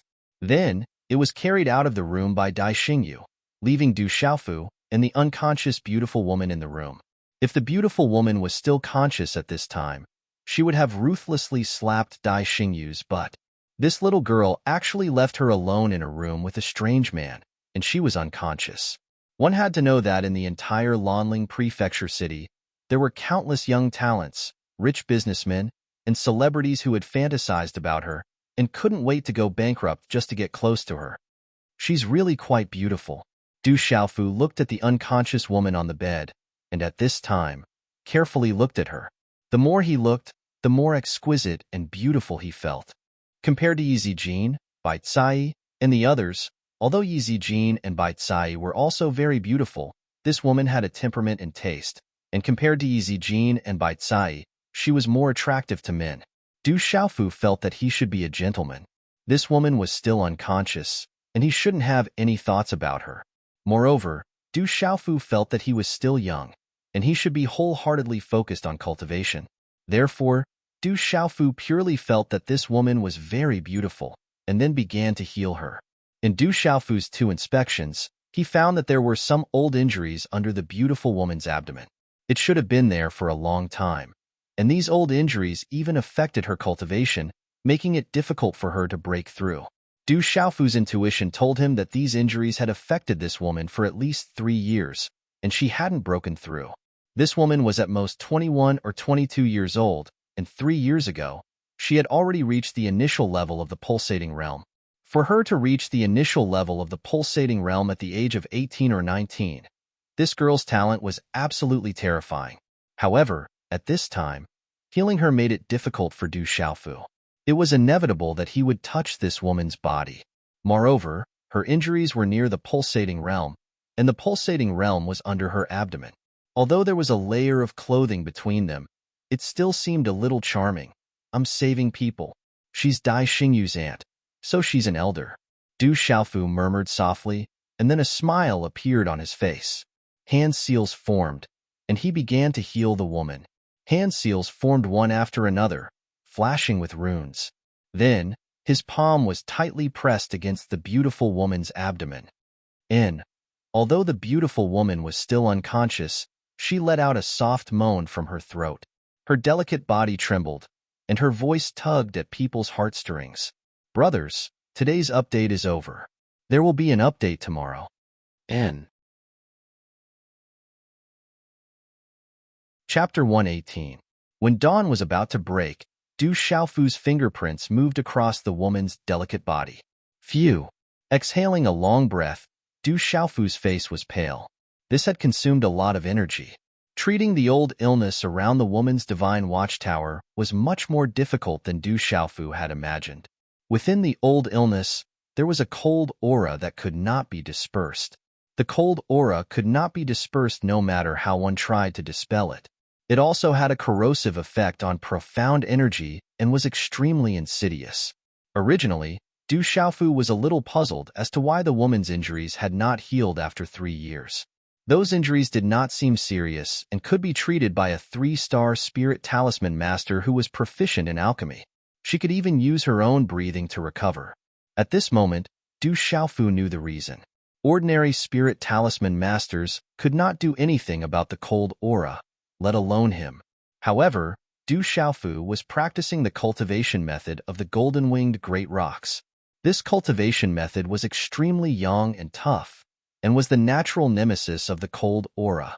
This was why Du Xiaofu happened to be able to uproot the old illness in the woman's body. It's done. Du Xiaofu looked at the woman who seemed to still be unconscious. She should be waking up soon, unless his antidote was useless.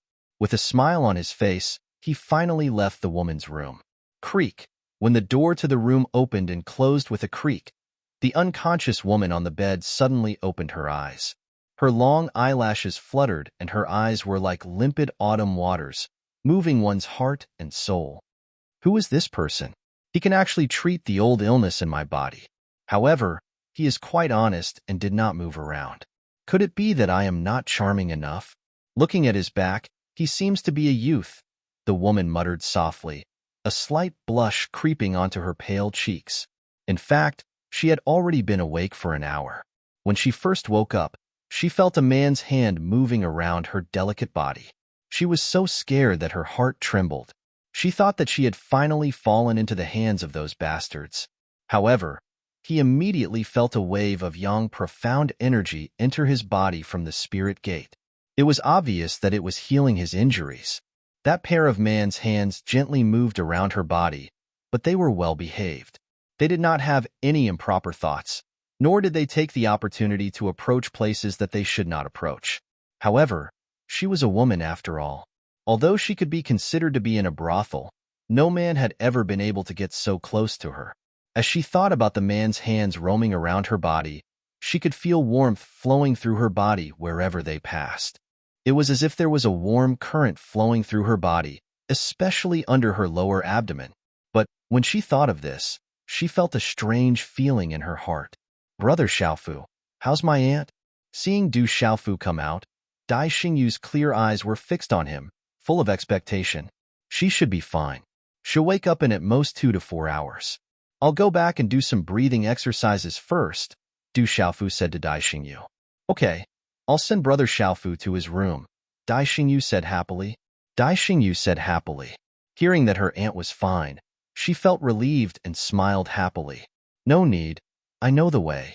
You should rest early too," Du Xiaofu said, completely ignoring the fact that he was still a guest here. Roar. The king's scaled demonic tiger finally found an opportunity. It struggled out of Dai Xingyu's embrace and immediately followed Du Xiaofu. It did not want to be ravaged by that girl Dai Xingyu anymore. "Okay, thank you, Brother Xiaofu," Dai Xingyu said happily. She wanted to go and see her aunt, but she was afraid that she would disturb her aunt's recovery, so she skipped back to her room. Night covered the sky, and the vast Lanling prefecture city was completely shrouded in darkness. The stars in the sky were faintly bright. "Guoxiao, we found the place where that brat is staying." In a luxurious courtyard, a young man with a palm print on his face respectfully said to a young man who was lying in the arms of a woman enjoying a massage, "I sent out many of my father's men, and we finally found the place where that brat is staying." The young man's face was pale. He was originally lying in the arms of a charming woman, and his eyes were slightly closed as he enjoyed the massage. Hearing this, he immediately opened his eyes, and a cold light flashed as he asked, "Did you find out where that brat came from?" "Not yet. It's an old house. He should still be with that girl from the day," the young man immediately replied. "Humph. No matter who it is, if I don't get my revenge, then I, Guokuin, won't be able to appear in Lanling Prefecture City in the future." Guokuin's face was gloomy, and a cold aura gushed out. It scared the charming woman behind him, and her eyes were filled with fear. It was as if she was afraid of offending someone she could not afford to offend. The young man with the palm print on his face hesitated for a moment. Then he gathered his courage and said, "Guoxiao, that brat's strength seems to be extraordinary. Why don't we ask my father for help?" "Trash, humph." Guokuin glared at the young man, then coldly snorted and said, "Just a brat, and we have to make such a big deal out of it. Do we want everyone in Lanling Prefecture City to know how useless we are? Should I ask my father to deal with that brat?" "Guoxiao is right. I was wrong." The young man was embarrassed, as if he was afraid that he would be slapped again. "If we can't even find a way to deal with that brat, then it can only mean that we are trash." Guokuin sat up, and a trace of cold arrogance appeared in his eyes. Then he said, "I'll go find Hejun and ask him to do it. I think it's enough." "Yeah, find Hejun. He will definitely be able to deal with that brat." The young man's face was filled with joy. In the room, Du Xiaofu stopped his practice and let out a long breath. After a few hours of meditation, he recovered quite a bit. Walking out of the room, Du Xiaofu stretched his body. In the morning, he took a deep breath of the fresh air in the courtyard, and he felt refreshed and full of energy. Roar! A deep roar suddenly sounded out, and the king's scaled demon tiger came to Du Xiaofu's side. Its eyes were vigilant, as if it was trying to tell Du Xiaofu something. Du Xiaofu's expression sank, and he muttered, "Is it those silk pants from yesterday?" Bang bang! Early in the morning, the door of the old mansion was kicked open. The door was actually quite sturdy, but it was knocked off its frame and fell to the ground. Following that, hundreds of people walked in aggressively. "Guokuin, why did you bring me here?" A tall and sturdy young man walked out from the crowd, and the young man beside him was Guokuin. Guokuin stood in front of the tall and sturdy young man, and he was a head shorter. He looked around the old mansion and said, I brought you to find a brat. He is very strong, but I don't know if you are a match for him. Don't tell me you can't beat him? The tall and sturdy young man looked at Gwakuin, and his broad chest muscles bulged slightly. Who are you? Why did you break into my house? At this moment, Dai Xingyu hurriedly ran out from the courtyard. When she saw Gwakuin, her face turned pale with fright, and she said, "It's you, bad guy. Little girl, we meet again." Gwakuin's eyes flickered, and he said, "Where is that brat from yesterday?" "I don't know. Brother Xiaofu is not here. He left." Although Dai Xingyu was a little flustered, she was not stupid. These people were aggressive, and they must be here to take revenge on Brother Xiaofu. There were so many of them, and Brother Xiaofu definitely could not beat them. Therefore, she must not let Brother Xiaofu be found. She even hoped that Brother Xiaofu had left. "Little girl, you don't even know how to lie." Gwakuin's face was gloomy. Looking at Dai Xingyu's flustered appearance, he knew that Dai Xingyu was lying. He said, "Let's find that brat first, then we will slowly play with you." "I didn't expect young Master Gua and young Master He to come. What a coincidence." A clear voice like a silver bell rang out. A girl walked out from the inner courtyard. She looked to be in her early 20s, and she walked slowly. Her delicate body was like a jade willow, light and tender. Some girls were very beautiful, but their temperament was lacking. Some girls might have temperament, but their beauty was lacking. However, this girl was different. It was not an exaggeration to say that she was perfect. This girl was very beautiful. Not only was she beautiful, but she was also very elegant. Her long black hair was so shiny that it could reflect one's reflection. She was naturally draped over her waist. She was wearing a long dress, and her temperament was otherworldly. She was so beautiful that she was like a fairy that had walked out of a painting. Everyone immediately looked at the girl, and many of them were in a daze. Gwakuin and Hejun were also surprised because they knew this girl. However, they did not expect her to appear here. "Auntie, they are all bad people. They even bullied me yesterday. If it wasn't for Brother Xiaofu, I wouldn't have been able to come back yesterday." When Dai Xingyu saw this girl, she immediately hid behind her timidly. Then, she thought of something and said in surprise, "Auntie, are you all right?" "That's great. You scared me to death.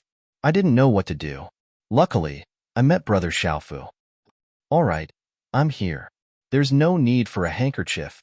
The girl patted Dai Xingyu's hair. Then, she looked at Gwakuin and the rest. How could she not know who they were?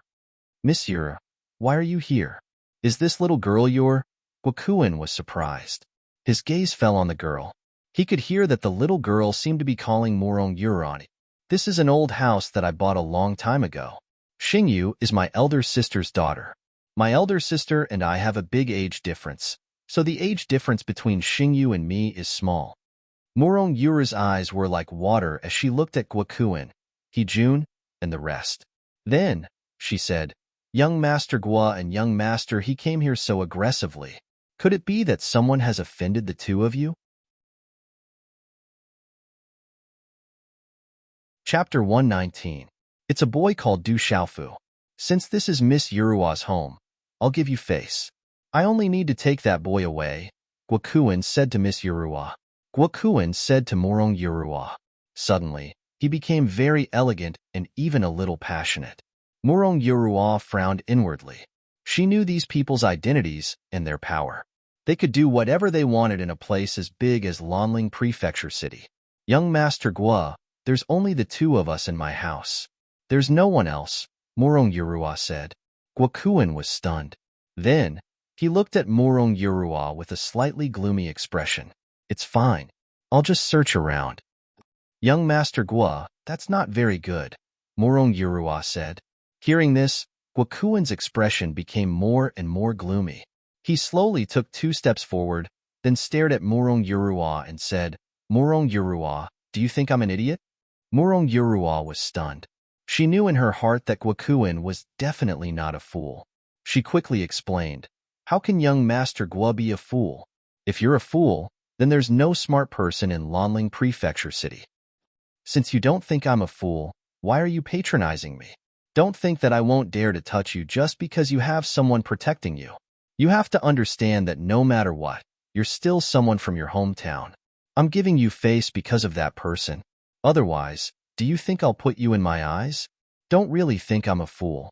Guokuin was about to explode. If it wasn't for that person, he would have touched this woman long ago. However, that person was sandwiched between them, making him feel very vexed. Murong Yurua sighed. She felt that she was sometimes so powerless. This was not her home.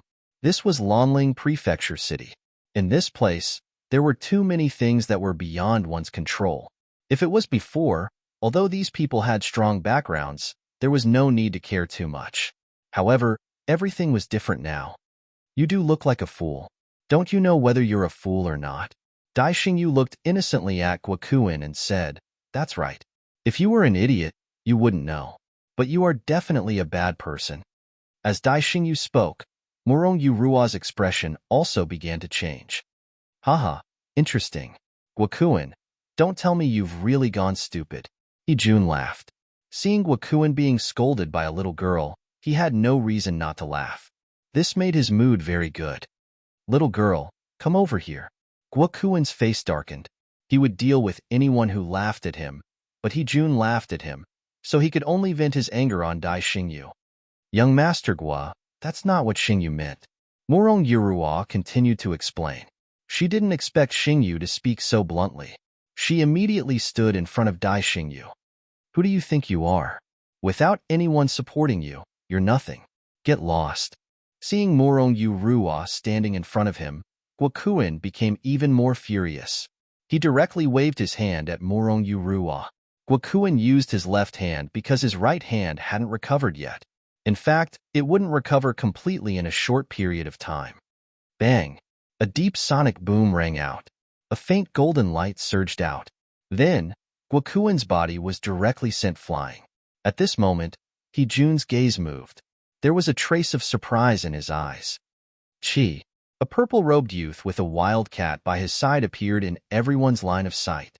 He had a resolute face and sharp eyes. He was only 16 or 17 years old, but his eyes were filled with a gaze that made one's heart tremble. Murong Yurua curiously looked at the purple-robed youth who suddenly appeared.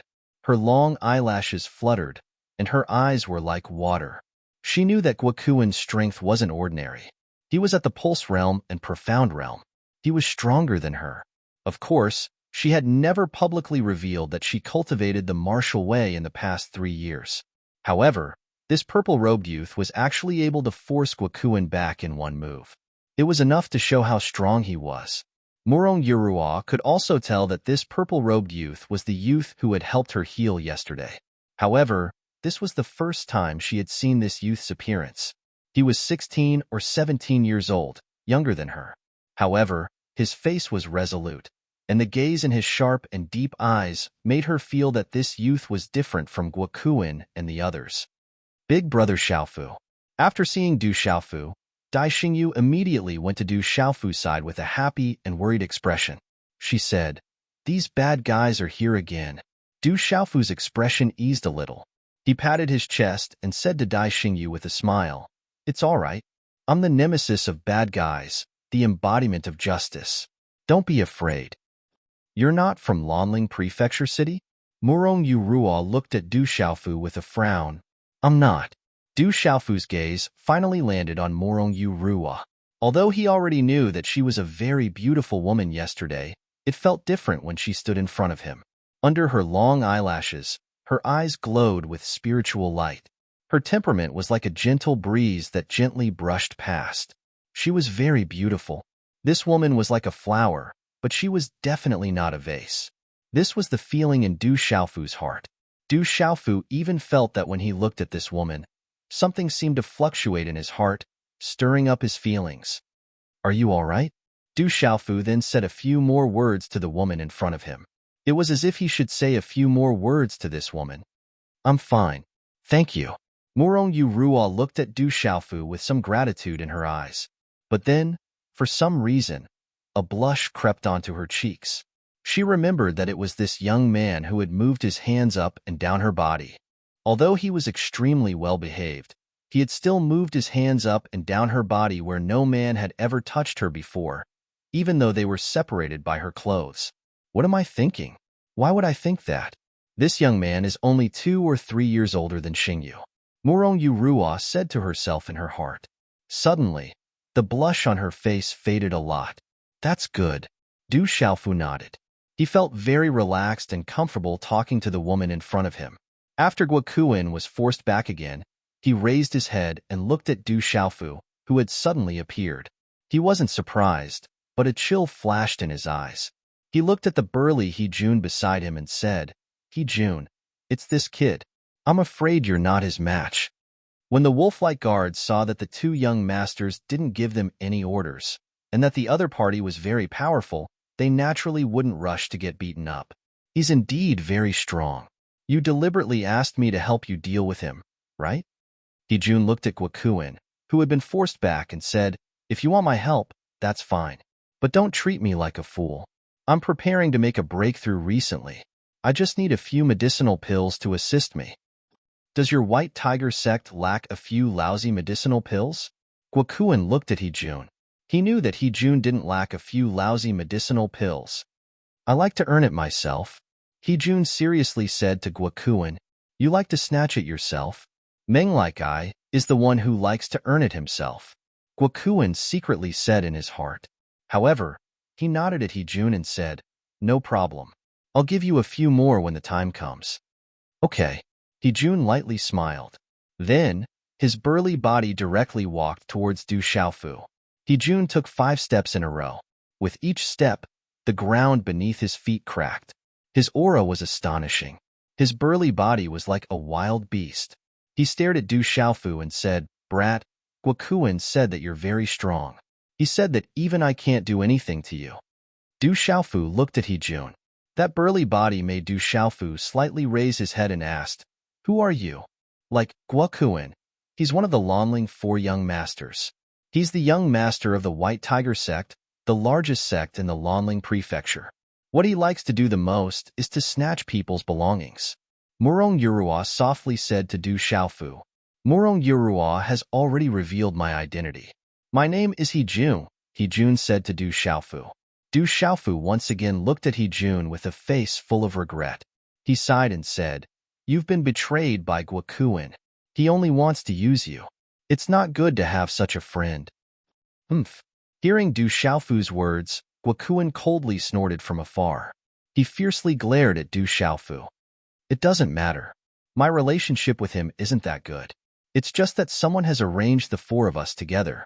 As for using me, it doesn't matter. As long as I don't suffer any losses, it's fine. He-jun looked at Du Xiaofu and said, No. Du Xiaofu shook his head. He still regretfully said to He-jun, Guokuin deliberately sent you here. He didn't want you to deal with me, but wanted me to deal with you. In fact, compared to you, my relationship with him is deeper. You have feelings for Guokuin?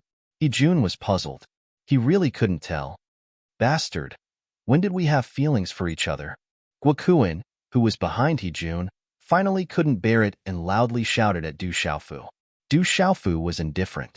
He looked at Guokuin and said, As the saying goes, beating is affection and scolding is love.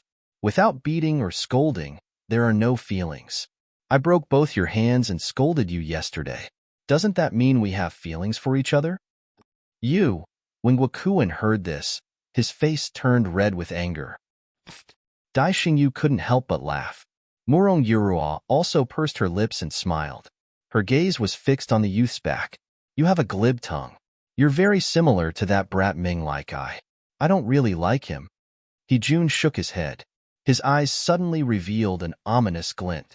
He stared at Du Xiaofu and said, But I feel that you won't be enough for me to beat you up. How about this? Hand over your Chinkoan bag and I won't beat you up. As his voice faded, a powerful aura surged from He-jun's body towards Du Xiaofu. In an instant, an extremely terrifying aura erupted. Du Xiaofu's face immediately sank. He then slightly raised his head to look at He-jun, carefully sizing him up.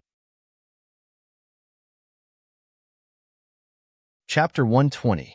Are you considering it? He-jun asked coldly. His eyes were filled with murderous intent. Coupled with that burly body of his, he looked really ferocious. If it were someone who was timid, they would have handed over their Chinkuan pouch in fright. Sigh. It's been so hard on me. Du Xiaofu looked at Hejun and said, You know, I'm not familiar with Lanling Prefecture City. If I really wanted to kill you, I would have some misgivings. However, if I don't beat you up, I'll feel very uncomfortable right now. I'm also afraid that you'll come and cause trouble for me in the future. Tell me, what should I do with you? Kill you or let you go? Hejun was stunned. His eyes widened, thinking that he had heard wrongly. Everyone thought that they had misheard. Where did this brat come from? How could he be so overbearing and arrogant?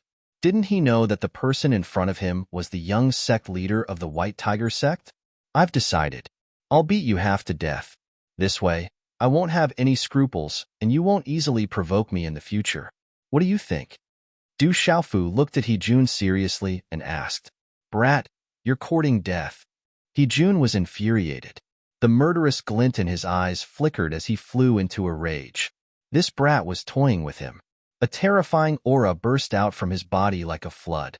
He was at the peak of the pulsation realm, close to the perfected level of the pulsation realm. Boom! Hejun's burly body stomped on the ground, causing the ground to tremble. Hejun punched out with his fist. Runes surged, bringing with it a terrifying gust of wind that blew many of the surrounding guards. In an instant, the fist arrived in front of Du Xiaofu. Not bad. You're at the peak of the Nirvana realm. Du Xiaofu was a little surprised. Pulse realm peak Nirvana realm. Compared to first uncle, there was not much difference. As expected of a big place like Lanling Prefecture City, these young people were stronger than one another. It was different from a small place like Stone City. At this instant, Du Xiaofu naturally didn't stay idle. He didn't retreat but instead advanced, preparing to take it head-on. He similarly blasted out a fist that was wrapped in golden light runes, and its aura was domineering and fierce. Boom! Their fists collided, and their profound energy collided. Immediately, a muffled sound exploded in midair, and a terrifying wave surged out. Then, the two figures were forced back at the same time. Ding ding! Stumbling, Du Xiaofu's body only took 3 steps back. His gaze also changed slightly. This big guy was really not weak. Even his fist was a little numb. Kaka, Hejun was even more shocked. Pain came from his fist, and he took 6 steps back. Every step he took left a hole in the ground. Oomph! Du Xiaofu snorted coldly.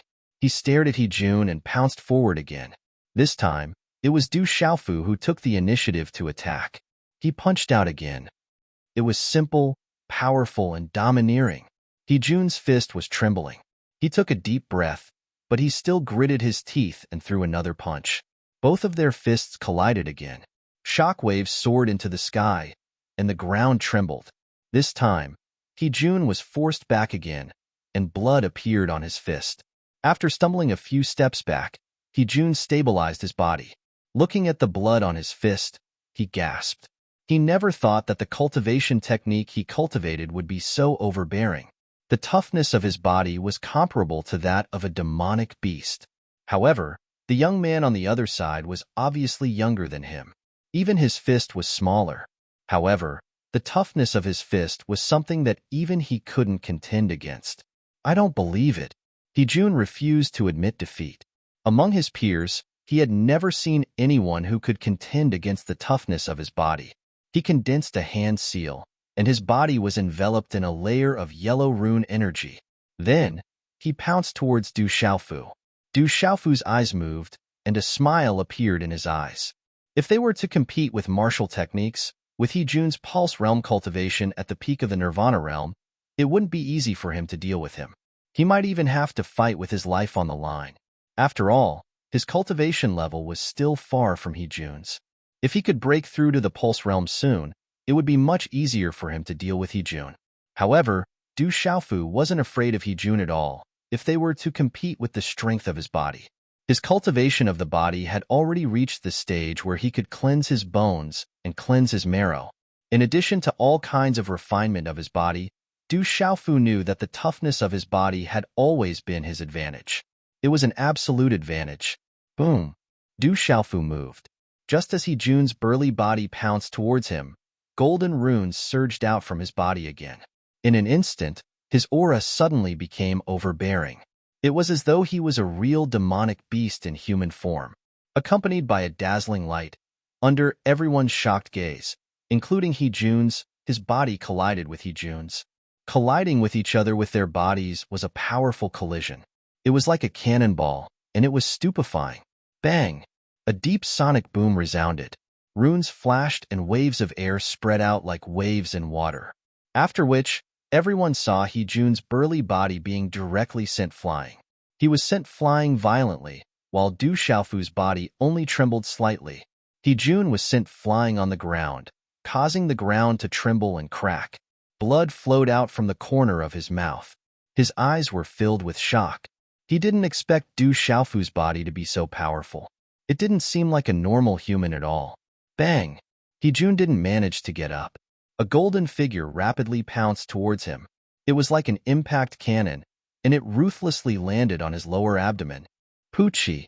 Under the huge impact, it was as if a huge rock weighing 1,000 pounds had fallen. Heejun's body, which had just landed, suffered another heavy blow. A mouthful of blood spurted out from his mouth. I already said that it was Guokuan who asked me to take care of you. Du Xiaofu directly sat down on Heejun's lower abdomen. Then, his fists fell down like rain. One after another, his fists pounded on Heejun's chest like beating drums. Poochie!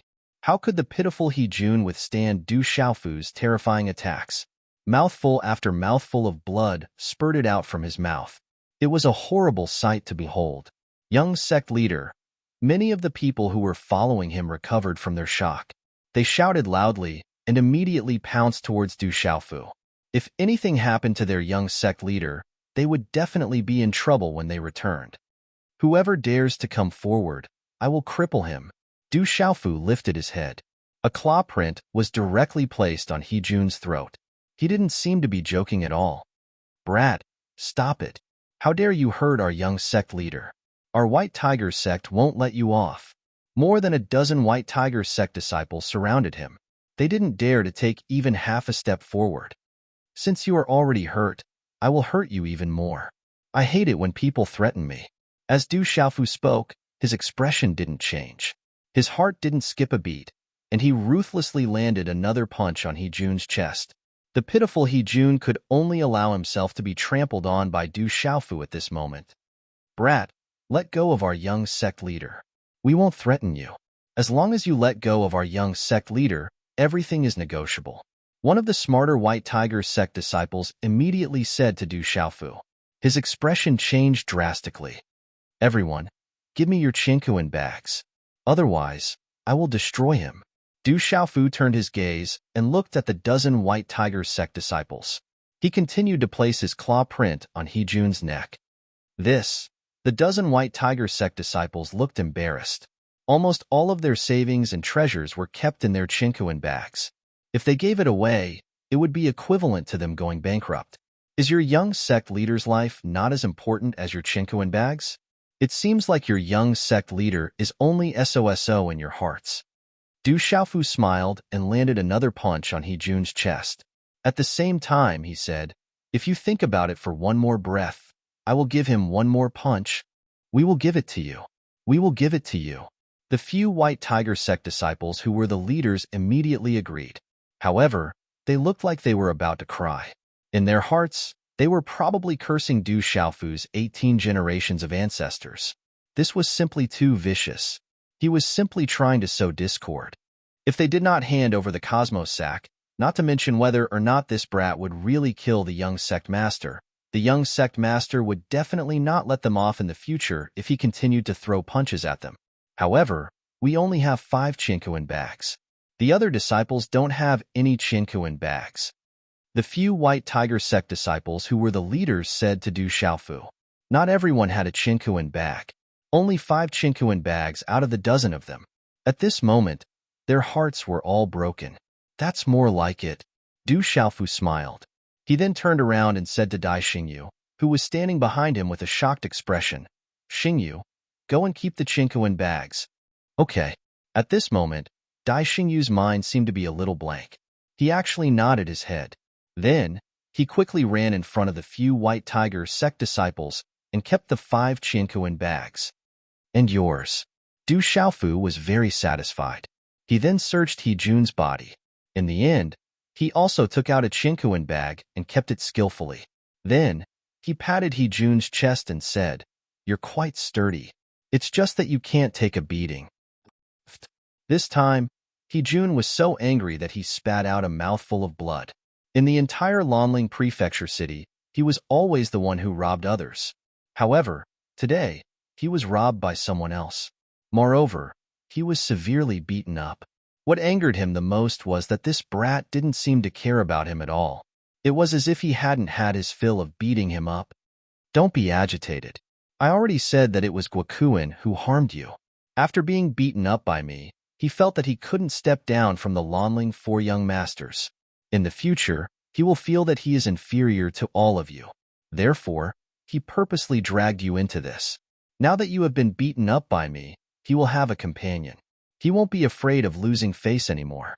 Du Xiaofu climbed up from He Jun's body. He Jun was stunned. He suddenly felt that Du Xiaofu's words made sense. Guokuin purposely harmed him. Guokuin didn't just want to use him to teach Du Xiaofu a lesson. Instead, he wanted to use Du Xiaofu to teach him a lesson. I'm a little late for the second night watch period. The next chapter will take an hour and a half. Xiao Yu is working hard to write. Chapter 121. Seeing that He Jun was moved, Du Xiaofu enthusiastically helped He Jun up. What shocked everyone the most was that Du Xiaofu even took out a pill and stuffed it into He Jun's mouth. He said regretfully, "This is a healing pill. You were beaten up quite badly by me. I'm sorry, I really didn't want to hit you. If it wasn't for Guokuin, I wouldn't have hit you." He Jun glared at Du Xiaofu. No one knew what he was thinking, but it was obvious that his face was conflicted and his eyes were twitching. He knew that this brat had beaten him up, but he could still act like a good person without batting an eyelid. This brat was too shameless. He was even more shameless than Guokuin. However, he felt that this brat's words made sense. "Why aren't you guys helping your young sect leader? Hurry up and go back to treat his injuries. If you're too late, it will affect his foundation in the future." Du Xiaofu shouted at the dozen or so White Tiger sect disciples.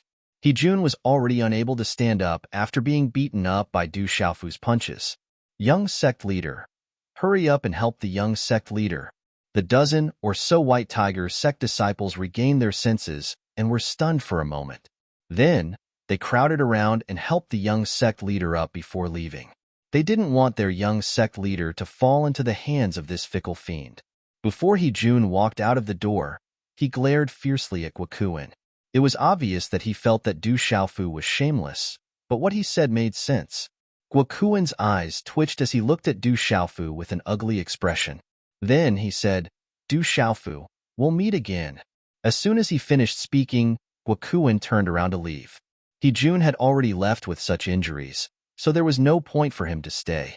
Although he had brought a dozen or so people with him this time, he was afraid that they wouldn't be able to do anything to that terrifying brat even if they surrounded him. Hence, there was no need for him to stay.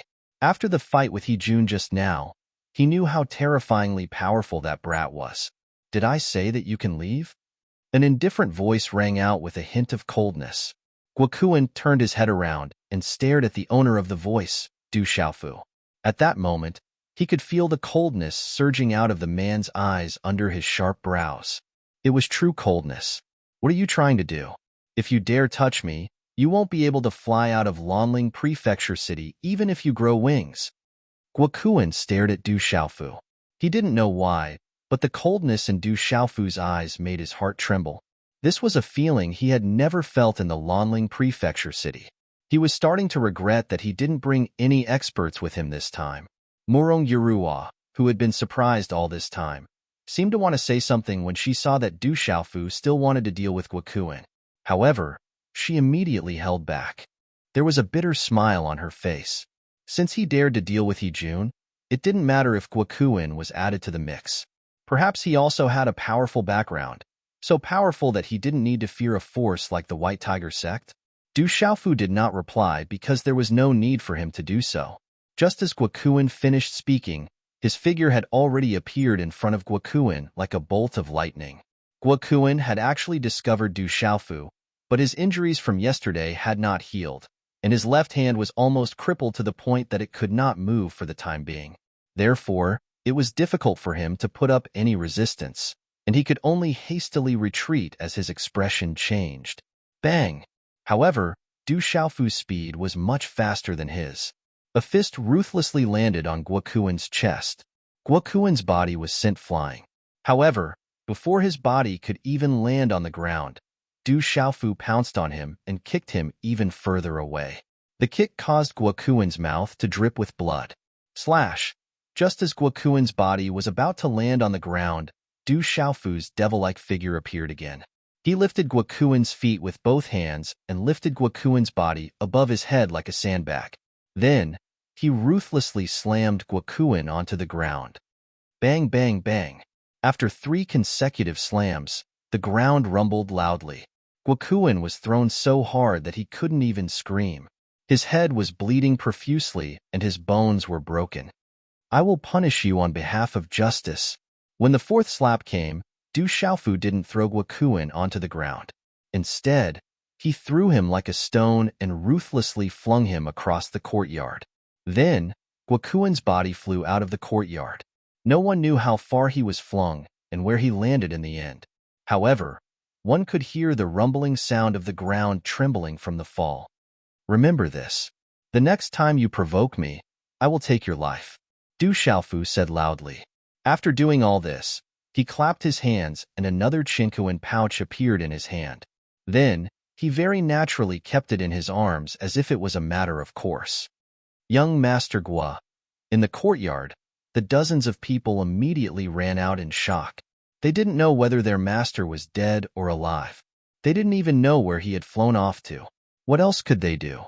Moreover, none of them believed that they could be thrown so many times by that terrifying young man without dying. Dai Xingyu's mouth was wide open and her body trembled slightly. Obviously, she was a little frightened. Murong Yurua's eyes flashed with a strange light before she regained her calmness. I'm sorry. It seems that you need to move to another place. Du Xiaofu looked at the woman and said. His gaze was a little embarrassed. He wasn't afraid of hurting Guokuan and Hejun this time, but he was afraid that it would implicate Dai Xingyu and her beautiful aunt. There's no need for that. No matter what Guokuan and Hejun do, they won't make things too difficult for me. Murong Yurua looked at Du Xiaofu and said, What are you going to do? Guokuan and Hejun won't let this go. I don't know what to do. I haven't thought about it, Du Xiaofu said with a smile. I just feel that I have to represent justice and beat them up. Murong Yurua finally couldn't help but laugh. She wanted to laugh, but she couldn't in front of Guokuan and Hejun. But now, she finally couldn't help but laugh. Brother Xiaofu, your Chinquan pouch. Dai Xingyu came in front of Du Xiaofu and handed the 5 Chinquan pouches she had obtained from the White Tiger Sect's disciples to Du Xiaofu. Her little heart was still thumping. She was so scared that she hadn't completely recovered from her shock. I'll give it to you. Maybe you'll really have to find another place to stay when the time comes. Du Xiaofu said to Dai Xingyu. This little girl seemed to be relatively poor. If they were to change places, she probably wouldn't have any money. Back then, she had to sell her ancestral heirloom for 1,000 cultivation coins. Even if you give me this Chinquan pouch, I won't be able to open it. Dai Xingyu blinked and said, You're a spirit talisman master. How can you not open it? Du Xiaofu said, These Chinquan pouches shouldn't have been refined by some expert. It wasn't difficult to open them. Dai Xingyu raised her head and looked at Du Xiaofu with clear eyes. She said weakly, I haven't learned how to open a Chinquan pouch. Du Xiaofu was stunned again. Then, he could only helplessly take the Chinquan pouch. Xingyu, didn't I say not to casually expose your identity as a spirit talisman master? Murong Yurua came to Dai Xingyu's side and frowned. Dai Xingyu felt wronged and said, Auntie, I didn't expose myself. It was Big Brother Xiaofu who saw it himself. Then, as if she remembered that she hadn't introduced him to her auntie, she immediately said, Auntie, this is Big Brother Du Xiaofu. He saved you and healed your injuries. Murong Yurua already knew that it was the young man in front of her who saved her. But now, She was surprised that he could sense the aura of a spirit talisman master from Dai Xingyu. But then, her eyebrows twitched. It wasn't strange. A 16 or 17-year-old youth was able to trample on Hejun and Guokuan. How could he be simple? Big brother Xiaofu, this is my auntie, Morong Yurua. Isn't she beautiful? Dai Xingyu raised her head and said to Du Xiaofu. Yes, very beautiful. Du Xiaofu didn't know how to respond. He could only nod. However, he felt that Morong Yurua's name was very pleasant to hear. Little circle circle. Dai Xingyu suddenly saw the king's scaled demonic tiger. She immediately lifted it up like a kitten and hugged it in her arms. Then, she stroked the king's scaled demonic tiger's head and said, Little circle circle, were you scared just now? I was scared. Those bad people are too bad. Don't be afraid. I will protect you. Du Xiaofu looked at the king's scaled demonic tiger and then pretended not to see it. Roar. I am a king's scaled demonic tiger. I am a different king's scaled demonic tiger. I don't need to be scared. The king's scaled demonic tiger unwillingly roared in its heart. But there was nothing it could do. It could only be sullen. This time, thank you. Morong Yurua looked at Du Xiaofu. Her watery eyes regained their calmness. Then, she said, I wonder where young Master Du is from? Do you have a place to stay in Lanling Prefecture City? I'm not a young master. Du Xiaofu smiled. He wasn't a young master. Morong Yurua obviously wanted to know if he had any background. He said, I come from a small place. I'm afraid Miss Yurua wouldn't know even if I told you. I just arrived in Lanling Prefecture City yesterday. Is that so? Morong Yurua frowned when she heard this. She looked at Du Xiaofu and said, Let's talk inside. The small hall in the old mansion was clean and simple, but it was very exquisite. Du Xiaofu sat while Morong Yurua brewed a cup of tea. The fragrance of the tea overflowed, making Du Xiaofu's taste buds tremble. This tea is delicious. He couldn't help but impatiently take a sip of the tea. Suddenly, the tea fragrance overflowed. It was as if every taste bud was experiencing the ultimate taste. It was as if a storm of fragrance had set off in his mouth. The surface of his tongue was salivating. Big brother Xiaofu, my aunt is very good at brewing tea. Dai Xingyu said disapprovingly. Chapter 122. You know about tea? Morong Yurua looked at Du Xiaofu with some surprise in her eyes. I don't. Du Xiaofu shook his head and said, I rarely drink tea, but I drink more than I drink tea. Although I don't know much about tea, I can see that this tea is very clear. The clearer the tea is, the better it is. After a pause, Du Xiaofu continued. This tea is light yellow and translucent. It has a mellow and refreshing taste. The taste is harmonious and sweet. The fragrance is clear and exudes a kind of domineering aura. The tea is firm, but the tea is clear. When you drink it, you won't be able to feel anything and won't be able to recall the aftertaste. The heavy domineering aura will attack you and confuse you. Du Xiaofu finished speaking and took another big gulp. He directly drank it all and said, This is really good tea. Morong Yurua's eyes fluctuated after hearing Du Xiaofu's words. Her red lips gently opened and said, Although you don't know much about tea, you can see it more clearly than anyone else. You don't know much, but you know a lot. Just like what the ancients said, great elegance is great elegance, great elegance is great elegance. Great elegance is great elegance, great elegance is great elegance. Du Xiaofu repeatedly repeated this sentence. He then looked at Morong Yurua and said, Since this tea can be placed at home, it should be Miss Morong's favorite tea, right? Brother Xiaofu is so amazing. This tea was personally made by my aunt. She doesn't sell it to anyone. I don't usually get to drink it. However, I don't like drinking this tea either. It tastes like strong liquor. It doesn't feel like tea at all. Dai Xingyu said from the side. Du Xiaofu was a bit surprised. He looked at Morong Yurua and said, I didn't expect Miss Morong to know how to make tea. I wonder if this tea has a name? It's called Phoenix. Morong Yurua hesitated for a moment before adding, You are the first to know the name of this tea? Phoenix, a good name. It is very suitable for this tea. Du Xiaofu softly said, You guys talk. I'll go play with little circle circle. Dai Xingyu felt that he couldn't get a word in edgewise, So he left the hall with the king's scaled demon tiger in his arms. The king's scaled devil tiger's eyes were filled with despair. It looked at Du Xiaofu for help, but Du Xiaofu pretended not to see it. If you leave Lanling Prefecture City now, you should be able to avoid a lot of trouble. Murong Yurua looked at Du Xiaofu and said. Du Xiaofu knew what Murong Yurua was talking about. He shook his head and said, I just arrived at Lanling Prefecture City yesterday. I still have some unfinished business. I will only leave when I'm done. Murong Yurua looked at Du Xiaofu. After a while, she said softly, How about this? I'll think of something. I hope it works. As long as you don't cause any trouble. Du Xiaofu could tell that Murong Yurua seemed to have some connections. This way, he was relieved. As long as he didn't cause any trouble for them, it was fine. Then, he asked Murong Yurua, Miss Murong, what is the background of the Lanling Fourth Young Master? The Lanling Four Young Masters are 4 young men in Lanling Prefecture City. However, their backgrounds aren't ordinary. Their backgrounds are enough to cover the entire Lanling Prefecture City. You've already met Guokuin and Hejun. The other 2 are called Menglaikai and Han Xian. Murong Yurua said to Du Xiaofu. Du Xiaofu then found out from Murong Yurua that the forces behind the Lanling Four Young Masters were indeed powerful. There were countless forces of various sizes in the Lanling Prefecture City. However, the top forces among them were the White Tiger Sect, the Old Garden, and the Equipment and Treasure Trading Company. The White Tiger Sect was the biggest force in Lanling Prefecture City. They had as many experts as there were clouds in the sky. They were powerful and controlled many of the black markets in Lanling Prefecture City. The treasure merchant was one of the top merchants in Lanling Prefecture City. It was rumored that their wealth could rival the prefecture city. The Old Garden was a place of romance.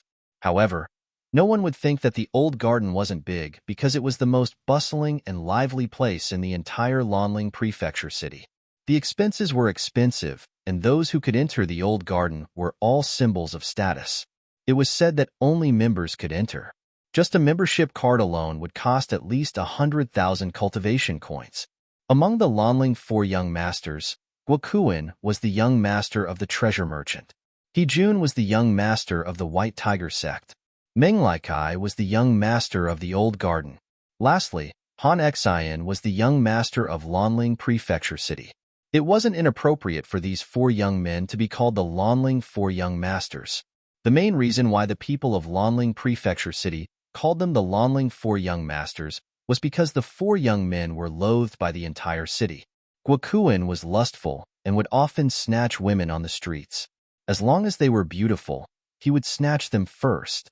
Hejun liked to fight and snatch things. He would often start a fight whenever there was a disagreement.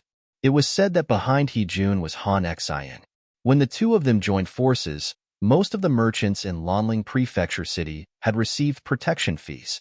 To put it bluntly, they had been extorted. Menglaikai was a little gentler.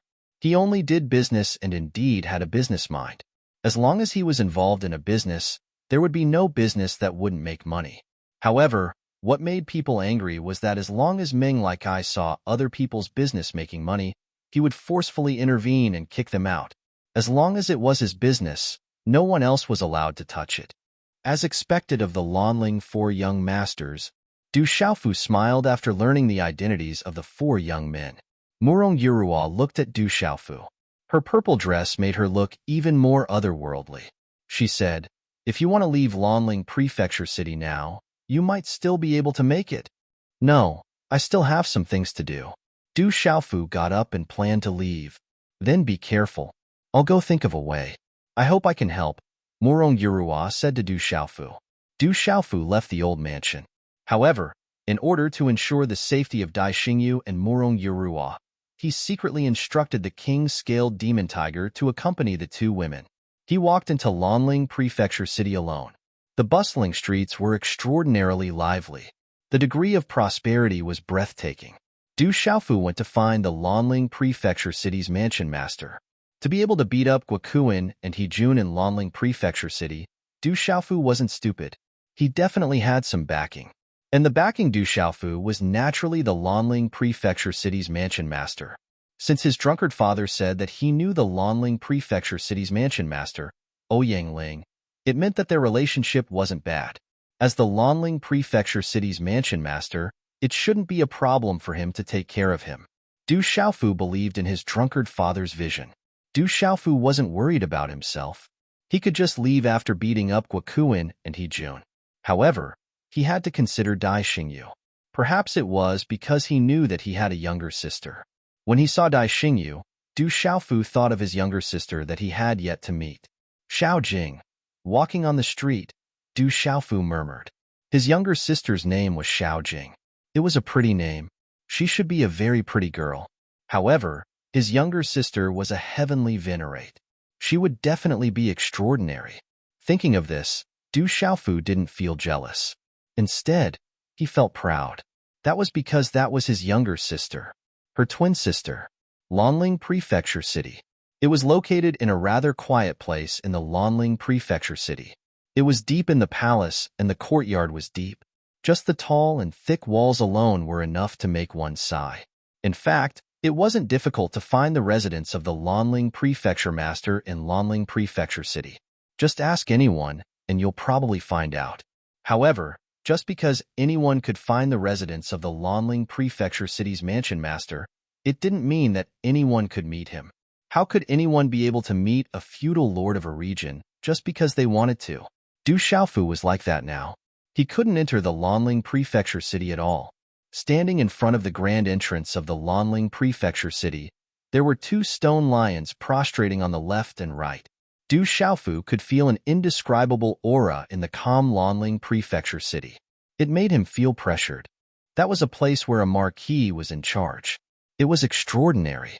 In front of the Lanling residence, 6 burly men in armor stood in an orderly manner. Their aura was sharp, and they were all at the innate realm. The leader was even at the nirvana realm of the innate realm. He was glaring at Du Xiaofu and yelled, "Looking for the residence master? To think that a kid like you would say that. Do you know how many people want to see the residence master every day? If it wasn't for your young age, I would have thrown you far away." "You can't throw me away because I'm your mansion master's relative," Du Xiaofu said seriously to the leader. "Relative? Brat, do you know how many people pretend to be the manor head's relatives in front of me every day? Little guy, hurry up and leave. Go to wherever it's cool." The burly man waved his huge fist in front of Du Xiaofu's eyes and said, "Do you believe that I won't beat you up?" Du Xiaofu was helpless. It seemed like many people were using this method. He turned his gaze and said to the burly man, "You must have been working in the Lanling Prefecture City for a long time, right?" The burly man stopped waving his fist. With pride, he said, "Of course, I've been working in the Lanling Prefecture and following the mansion master. I often see him." "But you haven't been promoted for a long time, definitely a long time. Many people with similar strength as you have been promoted, right? They even got some benefits and their strength increased by a lot." Du Xiaofu said seriously to the burly man. "How do you know?" The burly man looked at Du Xiaofu suspiciously, but then he felt that something was wrong. He puffed up his chest and said, "Brat, what do you know? Don't talk nonsense. I originally wanted to give you a few pointers, but since you're not interested, then forget it." Sigh. Du Xiaofu sighed slightly. His face revealed a look of regret, and then he turned around to leave. "Hey!" The burly man gritted his teeth and called out to Du Xiaofu, "Brat, why don't you tell me? I'll treat it as a way to relieve my boredom." 5 o'clock. Thank you to many brothers for your tips. Thank you. Xiao Yu continued to write. About 2 hours later. Chapter 123. Du Xiaofu turned around and looked at the burly man. "You didn't get the chance to be promoted, so you definitely don't know how to do things." Actually, how did Du Xiaofu know about this burly man? It was all a conjecture. A mysterious Xiantian realm cultivator who could only guard the door, even if he was just a small leader, was definitely not an important person. Looking at this burly man's age, it was obvious that he had been working in Lanling Prefecture for a long time, or he wouldn't have been able to become a small leader. Thinking about it carefully, it was actually something that everyone could have guessed, but now that the burly man was listening, it was naturally different. As the saying goes, the onlooker sees the game more clearly than the person directly involved. "What do you mean?" The burly man looked at Du Xiaofu and said, If what you said today makes sense, I'll let it go, but if it's nonsense, I'll definitely give you a good beating today. A fortune teller can fool you for 8 to 10 years, but I can see the effect today. Whether I'm lying or not, you'll know soon enough. Du Xiaofu smiled and said, just take today's matter as an example. You really don't know how to do things? What do you mean? The burly man's eyes widened, wondering if this kid was trying to trick him. Du Xiaofu said, think about it. I wanted to see the prefecture lord, but you didn't inform him. What if I really was the prefecture lord's relative? Then, wouldn't you be in trouble? I definitely won't let you off. After a pause, Du Xiaofu continued, if I'm a liar, can't you just come out and beat me up again? You won't lose out, so why didn't you inform him? If I see the prefecture lord, maybe I'll be happy and say a few good words for you, saying that you know how to do things, and that you're smart. If the prefecture lord is happy, he might promote you. The burly man's eyes flickered. What he said made sense, but he clearly didn't believe Du Xiaofu. He said, kid, why should I believe you? If you're a liar, the prefecture lord will say that I don't know how to do things, and I'll be the one in trouble. With this, Du Xiaofu took out a sword from his chinkuan bag. It was an ordinary sword with some cracks on its hilt. Du Xiaofu's drunkard father had given it to him before he left the chinkuan bag. He said that he could give it to the Lanling Prefecture's mansion master. Ouyangling Du Xiaofu handed the sword in his hand to the burly man and said, this is the token. Give this sword to the prefecture lord, and he will immediately want to see me. The burly man hesitated for a moment. His eyes flickered, and he was finally tempted. He took the sword from Du Xiaofu's hand, and his tone became much better. He then said, wait here, I'll go and inform them. As his voice faded, the burly man took the sword and went to inform the prefecture lord. Before he left, he secretly signaled the other 5 burly men to watch Du Xiaofu, as if they were afraid that Du Xiaofu would take the opportunity to slip away. Du Xiaofu stood outside the gate, and his eyes flickered. He was a little uncertain in his heart. After all, he didn't know how deep the relationship between his drunkard father and the Lanling prefecture lord was. Everything was just a guess. The courtyard was deep, and the palace buildings were continuous. In a majestic hall, in an ancient study room, a middle-aged man was holding a jade slip in his hand. The runes on the jade slip were fluctuating. It was a message jade slip. This kind of message jade slip wasn't hard to find, and was usually used to transmit messages. It was extremely convenient to leave a voice or text in the jade slip. This middle-aged man had a handsome face, and his thick eyebrows were slightly raised in a rebellious manner. Under his long and slightly curled eyelashes, his eyes were slightly closed as he peered at the message in the jade slip. He had a handsome nose and slightly tanned skin. No matter how one looked at him, he was a handsome and heroic man. Phew! After a while, the middle-aged man opened his eyes. His eyes were as clear as the morning dew, and there was a glimmer of light in them. He muttered softly, this guy, it's been almost 17 years. Finally, he's making a move. Brother Ling, the study room was pushed open, and a beautiful figure in a fiery red dress ran in. She was a beautiful woman in her 40s, but she looked extremely young. Her slender figure was curvaceous, and her footsteps were light. Her red dress was adorned with bracelets, and her black hair was tied up in a flowing cloud bun with a few beaded flowers in it. She rushed to the middle-aged man's side in a few steps. Sister Shan, the child is already so old. Why are you still so anxious? Could it be that the girl has done something out of line again? The middle-aged man turned around and looked at the beautiful woman. His clear eyes were filled with love and tenderness. Brother Ling, look. The beautiful woman raised her head. On her beautiful face, her jade-like skin was flushed red. Her crescent brows and starry eyes were filled with excitement. She immediately handed the longsword in her hand to the middle-aged man. The middle-aged man's gaze landed on the sword. Immediately, his eyes that were as clear as morning dew trembled. His body also trembled. He grabbed the sword and touched the cracks on the hilt. His throat began to choke as he said with a trembling voice, Azure Vein Sword. This is the Azure Vein Sword. When I first met that guy, I gave him the Azure Vein Sword. The middle-aged man looked at the beautiful woman in front of him and said, Sister Shan, is that guy here? Did he come to the Lanling Prefecture city? The beautiful woman in the red dress also trembled slightly, but she shook her head and said, "There's a report outside the prefecture. It's a young man. He said he's your relative." Relative? The middle-aged man muttered softly. He then smiled and said, "It must be that guy's son. I just received news about the father and son from the Flowing Cloud Prefecture. I didn't expect that little guy to come. It's Sister Ao Tong's child. What a pitiful child. Let's go and bring him home." The beautiful woman in the red dress unknowingly teared up. "Bring him home." The middle-aged man's eyes moved, and then he muttered, "Yes, that guy and his child. That's our child. That child is so pitiful." The beautiful woman's eyes were wet, and she said softly, "Since he's here, I'll take good care of him for Sister Ao Tong. I won't let him suffer the slightest bit." After she finished speaking, the beautiful woman immediately turned around and went to bring the child back. Buzz! The long sword was unsheathed, and the sound of the sword was clear and crisp. "Sister Shan, wait." The middle-aged man immediately stopped the beautiful woman in the red dress. He carefully looked at the cyan veined sword in his hand, and his gaze fluctuated. "Brotherling, what's wrong?" the beautiful woman in the red dress asked curiously. The middle-aged man looked at the cyan veined sword in his hand and said, "Sister Shan, what did you see? Isn't it just the cyan veined sword? There's nothing special about it." The beautiful woman looked at the cyan veined sword, but she couldn't see anything special about it. "That guy asked the little guy to come and find us. Why would he need a keepsake? Could it be that he needs something like that?" The middle-aged man looked at the cyan veined sword in his hand and slightly sighed.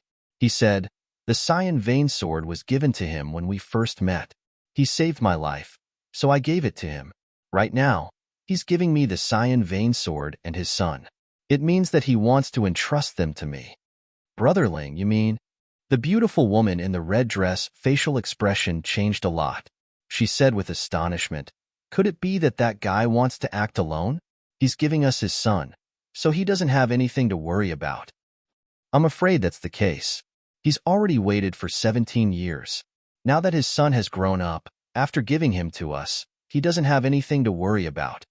The middle-aged man sighed. "That guy, he's going alone. No matter what, he can't defeat such a monstrous being." The beautiful woman in the red dress sighed. Her eyes were filled with coldness, and she said, "It's a pity that we're not strong enough to help them. Now that he's giving us the cyan veined sword and his son, it's not just because he wants to entrust his son to me. With our relationship, he doesn't need to entrust his son to me. He won't do that." The middle-aged man slightly frowned. He shook the cyan veined sword in his hand. In a flash, a sword chi burst out. The cyan veined sword immediately started buzzing. The sword chi wreaked havoc in the air. It was extremely swift and fierce. The middle-aged man said, "Wherever the sword points, it will only be swift and fierce. That guy wants me to help him fulfill his responsibility. He wants me to help him train his son." Outside the gate, Du Xiaofu was waiting calmly. After a short moment, he saw the big guy run out. "Little guy, the higher-ups asked you to wait." The big guy arrived in front of Du Xiaofu. He looked depressed. He had entered the inner palace, but unfortunately, he didn't even have the chance to see the head manager. He was directly intercepted by the head manager. Then, the head manager took away his job. He didn't even have the chance to see the head manager. "Okay," Du Xiaofu said softly. He didn't know why, but he felt nervous. Du Xiaofu didn't know much about his drunkard father. He had never heard his drunkard father mention any of his friends. But now, the head of the Lanling Prefecture was the first person his drunkard father had mentioned. Maybe he could use this opportunity to find out more about his drunkard father's past. This was something he had always wanted to find out. Now that he finally had the chance to come in contact with his drunkard father's past, he felt nervous. The burly man stared at Du Xiaofu, and upon seeing Du Xiaofu's calm and unperturbed expression, he said, "Brat, on account of the fact that I've reported this to you, why don't you tell me the truth? Are you really a relative of the Manor Lord? Even if you aren't, I guarantee that I won't beat you up." Du Xiaofu rolled his eyes at the big guy and asked, "What's your name?" "Wang San, the third son in the family." The big guy was stunned for a moment, then said, "Okay, Wang San, I'll remember you. Patting the big guy's shoulder, Du Xiaofu said with a serious face, I'll definitely put in a good word for you in front of the governor. Just wait for your promotion. The big guy looked at Du Xiaofu suspiciously.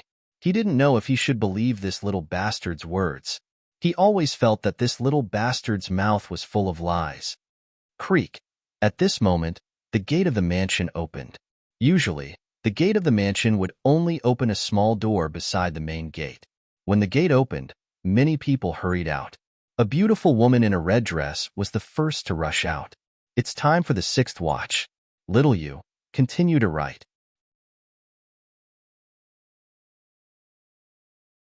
Chapter 124. Madam, when the 6 armored guards saw the beautiful lady dressed in red, they were surprised and quickly bowed. The madam rarely came out. The beautiful woman in the red dress walked out quickly. Then, she walked to Du Xiaofu's side. She had moon-like eyebrows and starry eyes. Her eyes flickered as she carefully observed Du Xiaofu. Du Xiaofu looked at the beautiful lady dressed in red. He didn't know why, but when he looked at the beautiful lady's eyes, there was a strange fluctuation in his heart. It was as if something had touched his heartstrings, and there was a warm light in his heart. This beautiful lady's eyes were so warm. The beautiful lady dressed in red looked at Du Xiaofu, and her eyes couldn't help but become moist. She reached out and pinched Du Xiaofu's cheeks and said, Good child, I've wronged you. Let's go home. The beautiful lady in red spoke with a choked voice, but her face carried a smile.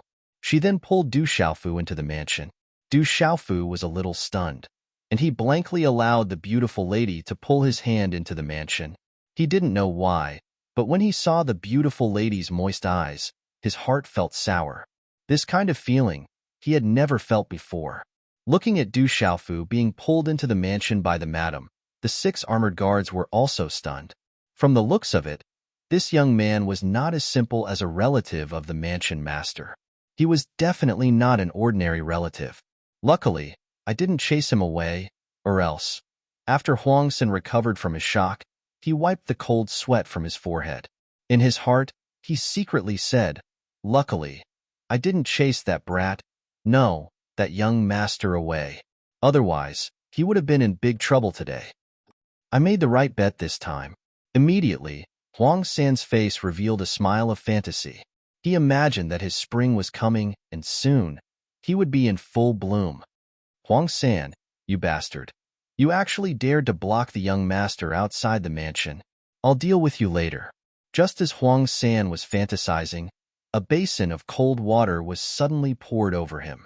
A middle-aged man wearing a manager's uniform fiercely glared at Huang San, and then quickly followed the madam into the mansion with many maids and guards. Huang San was dumbfounded. He was unable to voice out his bitterness. He wanted to deliver the token but was stopped by this little manager. And now, this guy actually dared to make things difficult for him. He couldn't wait to beat that guy up, but he also knew that he could only endure it.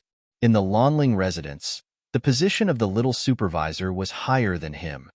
Inside Lanling Prefecture, there were lush trees and exotic flowers. Inside the fake mountain, there was a clear stream that flowed from the depths of the flowers and trees to the crevices of the rocks. Du Xiaofu was pulled by the beautiful woman in the red dress through many courtyards. The path was flat and wide, and on both sides of the path, there were flying towers inserted into the air. There were carved and embroidered thresholds, stone pillars piercing through the clouds, and white stone railings surrounding the pond. There were 3 stone bridges, and there were beasts in the mouth. It was majestic and gorgeous. Greetings, madam. Along the way, many armored guards with sharp auras bowed respectfully. All of you remember, this is young Master Xiaofu. If Xiaofu suffers any grievances in the future, I will hold all of you accountable. The beautiful woman in the red dress was talking to all the guards and servants along the way. It could be seen that she was in a very good mood. There was a smile on her face all the time. She was constantly introducing this and that to Du Xiaofu. All the guards and servants in the Lanling residence saw this and were puzzled. No one knew where this young Master Xiaofu came from, but looking at how happy the madam was, she was closer to him than her own son. In the quiet hall, the beautiful woman in the red dress was still sizing up Du Xiaofu. The tears in her eyes had subsided, but they were still filled with love and happiness. She said softly, "You're really strong and handsome, quite similar to that guy." "Madam," Du Xiaofu finally found a chance to interrupt. Along the way, he didn't have a chance to interrupt. The beautiful woman in the red dress was happily introducing everything in the Lanling residence. "I forgot. Look at me. I'm so happy that I'm confused." The beautiful woman in the red dress interrupted Du Xiaofu and smiled. "You should call me Aunt. My name is Yuan Shanshan. I'm your father's friend, and also your mother's good sister." "Aunt Shan." Du Xiaofu trembled and nodded. He looked at the beautiful woman in front of him and wanted to ask about his parents, but he was interrupted by Yuan Shanshan again. Good boy, good boy." Yuan Shanshan interrupted Du Xiaofu and smiled happily. "Since you're here, this is your home from now on. Live well? Aunt Shan will take care of you." "Thank you, Aunt Shan. But this time, I'm here to look for the Lanling residence lord." Du Xiaofu didn't forget the main purpose of coming to the Lanling residence. At this moment, he could more or less confirm that his drunkard father had a good relationship with the Lanling residence lord. Moreover, his drunkard father and mother were also very close to Aunt Shan. Du Xiaofu could feel everything from Aunt Shan's eyes. Yuan Shanshan's eyes imperceptibly flashed with splendor when she heard this, and then she smiled at Du Xiaofu and said, "Your Uncle Ling just happens to be in closed-door cultivation these few days. You'll be able to see him once he comes out." Seclusion. Du Xiaofu was stunned. At this moment, he could naturally guess the relationship between Aunt Shan and the Lanling residence lord, Ouyang Ling. He hesitated for a moment and looked at Yuan Shanshan with a worried gaze. "Silly boy, if you have something to say, just say it. This is your home. Don't be so reserved." Yuan Shanshan said, her eyes full of love. "Aunt Shan, my father asked me to come here because he wants me to tell Uncle Ling some things about the drifting cloud county. I already know about this matter. It's not a big deal. Isn't it just your father destroying some blind fellows in the drifting cloud county? Don't worry, there won't be any problems. In the future, there won't be any trouble in the Sure City. Aunt Shan will arrange it well." Yuan Shanshan interrupted Du Xiaofu again. When Du Xiaofu heard this, he felt relieved. At least he didn't have to worry about the Sure City anymore. In the Lanling residence city, the guards changed shifts. After Huang San finished his shift, he returned to the backyard where the guards lived. He was still sulking. Today, he finally had a chance to perform, but that opportunity was wasted. Instead, it was the annoying little housekeeper who made things difficult for him. Infuriating, infuriating. The more Huang San thought about it, the angrier he became. He slapped his thigh fiercely. "Huang San." Just at this moment, a clear and melodious voice rang out, following which a delicate and pretty servant girl walked in. "General Manager Chiu, why are you here?" Huang San immediately stood up and bowed. He recognized the pretty maid in front of him. She was the favorite of the madam and the general manager of the backyard. She had an extremely high status in the entire Lanling residence. It was said that General Manager Chiu was also a strong person. Ordinary guards were no match for her. Even the strong people in the army had to be respectful to her. The pretty maid glanced at Huang San and said, "Young Master Xiaofu needs to go out and do something. He specifically asked you to accompany him. I found a few strong people for you to protect young Master Xiaofu. If anything goes wrong, you will be held accountable." "He specifically asked me to accompany him." Huang San was stunned. Then, he became excited. If this task was done well, then his promotion in the future would definitely not be a problem. It seemed that young Master Xiaofu was not an ordinary relative of the residence master. At this moment, Huang San felt that this was a sign that he was going to prosper.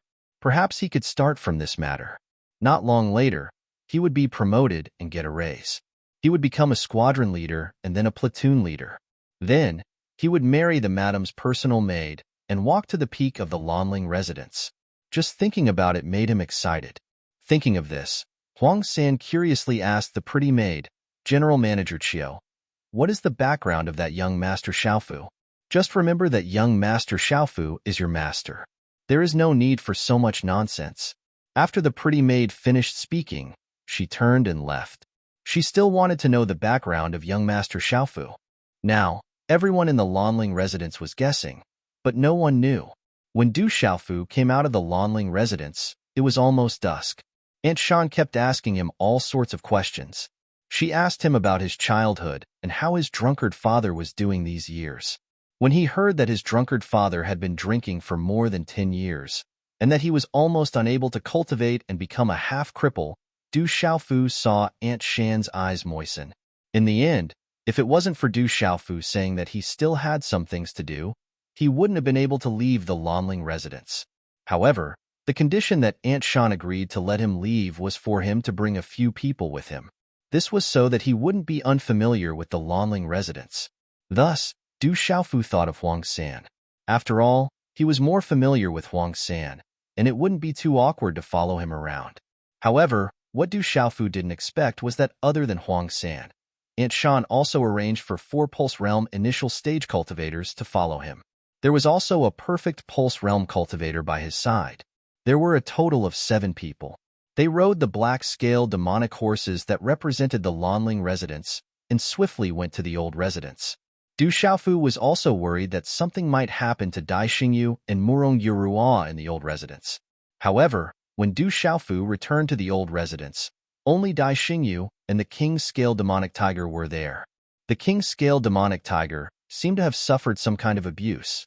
When it saw Du Xiaofu return, it had an aggrieved expression and was asking for help. Big brother Xiaofu, who are they? Seeing the 7 extraordinary black-scale demonic horses outside the door and feeling the fierce aura of those people, Dai Xingyu instinctively became vigilant after what happened in the morning. They are my friends. Don't be afraid. Du Xiaofu's gaze swept across the courtyard and asked, "Where's your aunt?" Only then did Dai Xingyu remember. She immediately said to Du Xiaofu, "Big brother Xiaofu, my aunt just left not long ago. She said that she was waiting for you to return and wanted you to go to her hometown." Hometown? Du Xiaofu seemed to be familiar with this name. He seemed to have heard it somewhere before. "I'm so tired. I've already stayed up for 4 consecutive nights. Little you, go rest first. I'll continue to update tomorrow. Brothers, I'll find time to reply to your reviews the day after tomorrow. Brothers, if you haven't slept yet, you should rest early."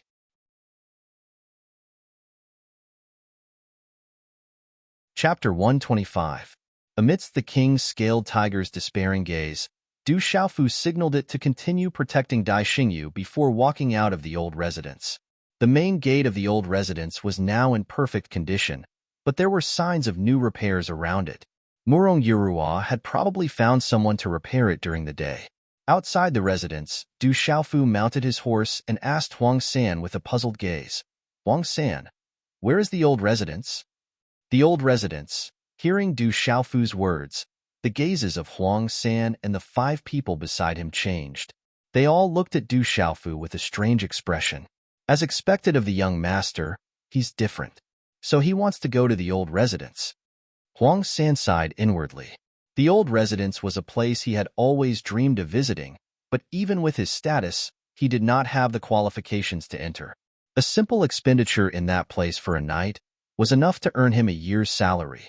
Seeing the strange gazes of Huang San and the others, Du Xiaofu was also puzzled.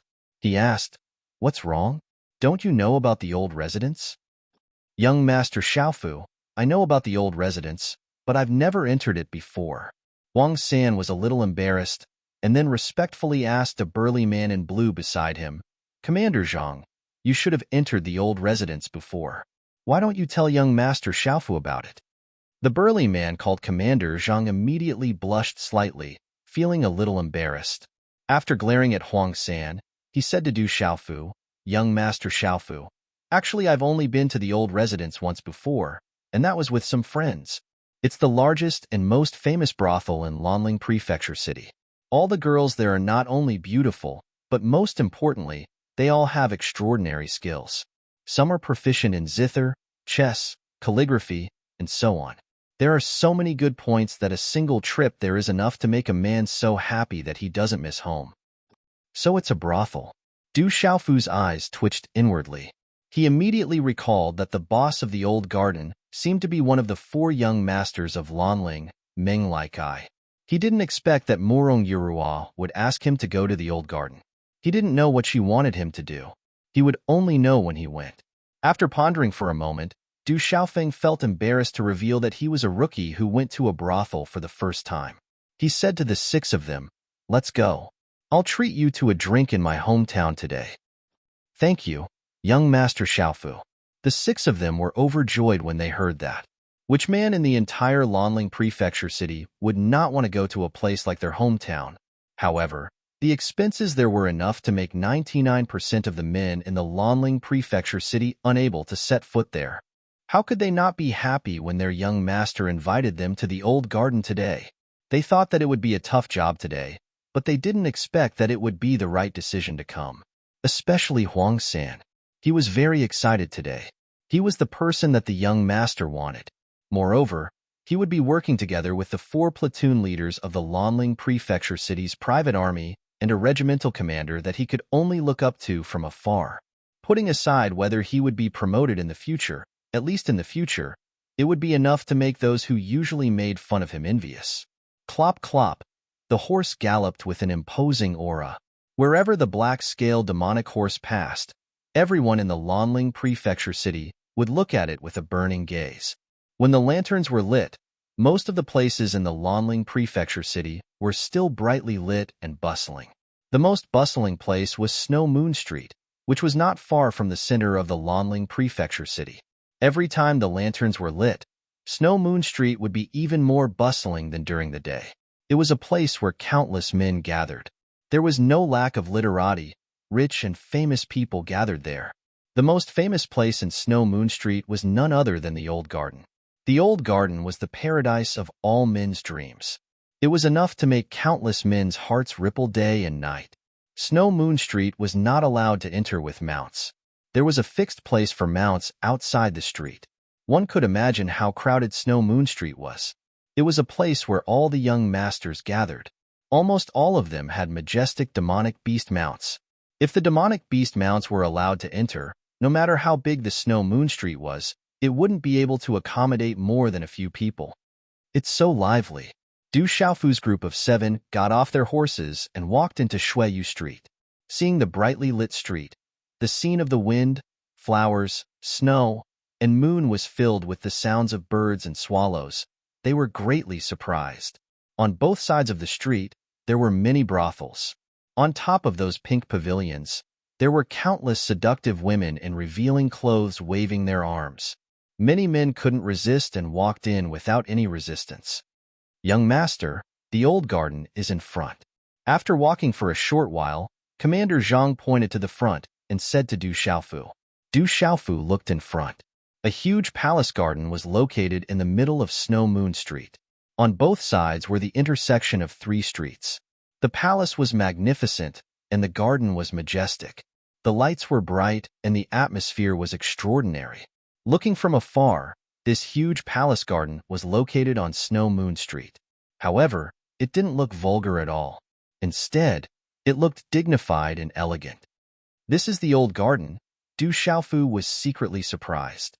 Then, he followed Huang San and the rest into the old garden. At the entrance of the old garden, there was a sea of people. Everyone had to line up to enter. Among them, there were many rich and famous people in Lanling Prefecture City.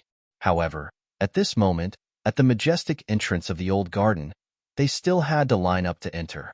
There were also many arrogant and unruly young masters in the Lanling Prefecture City who were waiting in line to enter.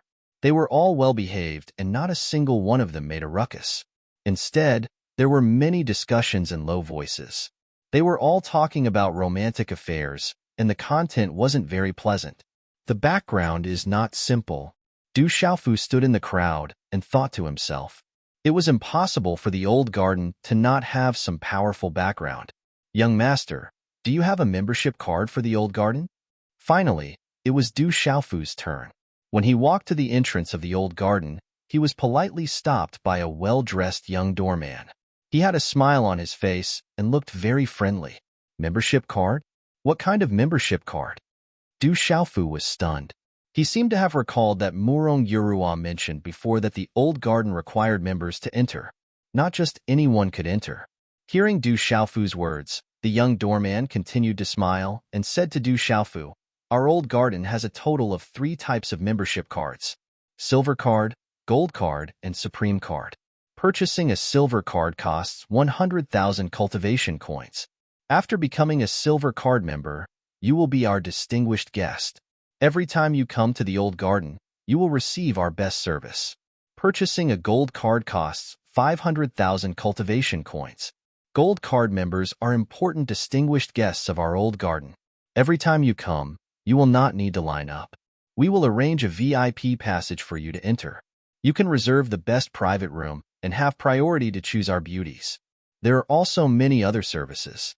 Purchasing a Supreme card costs 3 million cultivation coins. If you are a Supreme card member, then the old garden will be your home.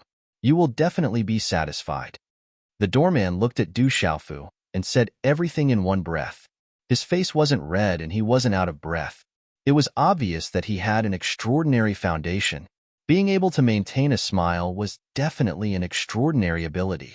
Then, he continued to smile and asked Du Xiaofu, "May I know what kind of membership card this young master wants to buy?" Hearing the doorman's introduction, Huang San, Commander Zhang, and the rest were stunned. The cheapest membership card cost 100,000 cultivation coins. To ordinary wealthy merchants, that was definitely a hard take. Even Commander Zhang was stunned. It wasn't that he didn't have 100,000 cultivation coins, but as a martial artist, he definitely didn't have any cash on him. 100,000 cultivation coins was all the equipment on him, including weapons, elixirs, and so on. As for a gold card that cost 500,000 and a supreme card that cost 3 million, even he could only suck in a breath of cold air. And if he went bankrupt and bought a gold card, he wouldn't have any money to spend. Commander Zhang, Huang San, and the rest's gazes fell on Du Xiaofu. They didn't know how much this unfamiliar young master Xiaofu would spend in the gold-squandering cave today. The young master that the madam doted on should be a spendthrift. Under everyone's gazes, Du Xiaofu shook his head at the doorman and said, "I'm not buying a membership card. I'm here to look for Lady Morong Yurua." Hearing this, not only did Commander Zhang and Huang San's expressions change, but the smiling doorman's expression also changed. However, he still maintained his smile and said, "Young master, many people who come to the old garden are here to look for Lady Morong Yurua. If you want to enter, you should first buy a card. Only members can enter. I think 100,000 cultivation coins is very expensive. I don't plan to buy it." Du Xiaofu shook his head seriously and thought to himself, could it be that Morong Yurua is very famous in the old garden? Otherwise, why would there be so many people looking for her? Could it be that there are people with the same name? This is the old garden, a place of romance. Could it be? Thinking of this, Du Xiaofu looked at the doorman and said, "But I really want to go in and look for Lady Morong Yurua." Hearing Du Xiaofu's words, some of the people present were stunned. He was clearly here to pick a fight. Not far away, at the entrance of the old garden, a few burly men in tight clothes immediately walked in and stood behind the smiling doorman. Seeing this, the stunned Huang San, Commander Zhang, and the rest also changed their expressions. No matter what, nothing must happen to this young master. "Young master, don't make trouble." The smiling doorman looked at Du Xiaofu. The smile in his eyes was not as strong as before. He said, "There are still many people waiting in line. Go home and play. I said that I'm going in to look for someone. I'll come out once I find her. You're a shop. How can you not let people in to look for someone? Could it be that you're a black shop?" Du Xiaofu said seriously. "When I woke up at 10 in the morning, I saw that there were more than 400 flowers. Thank you."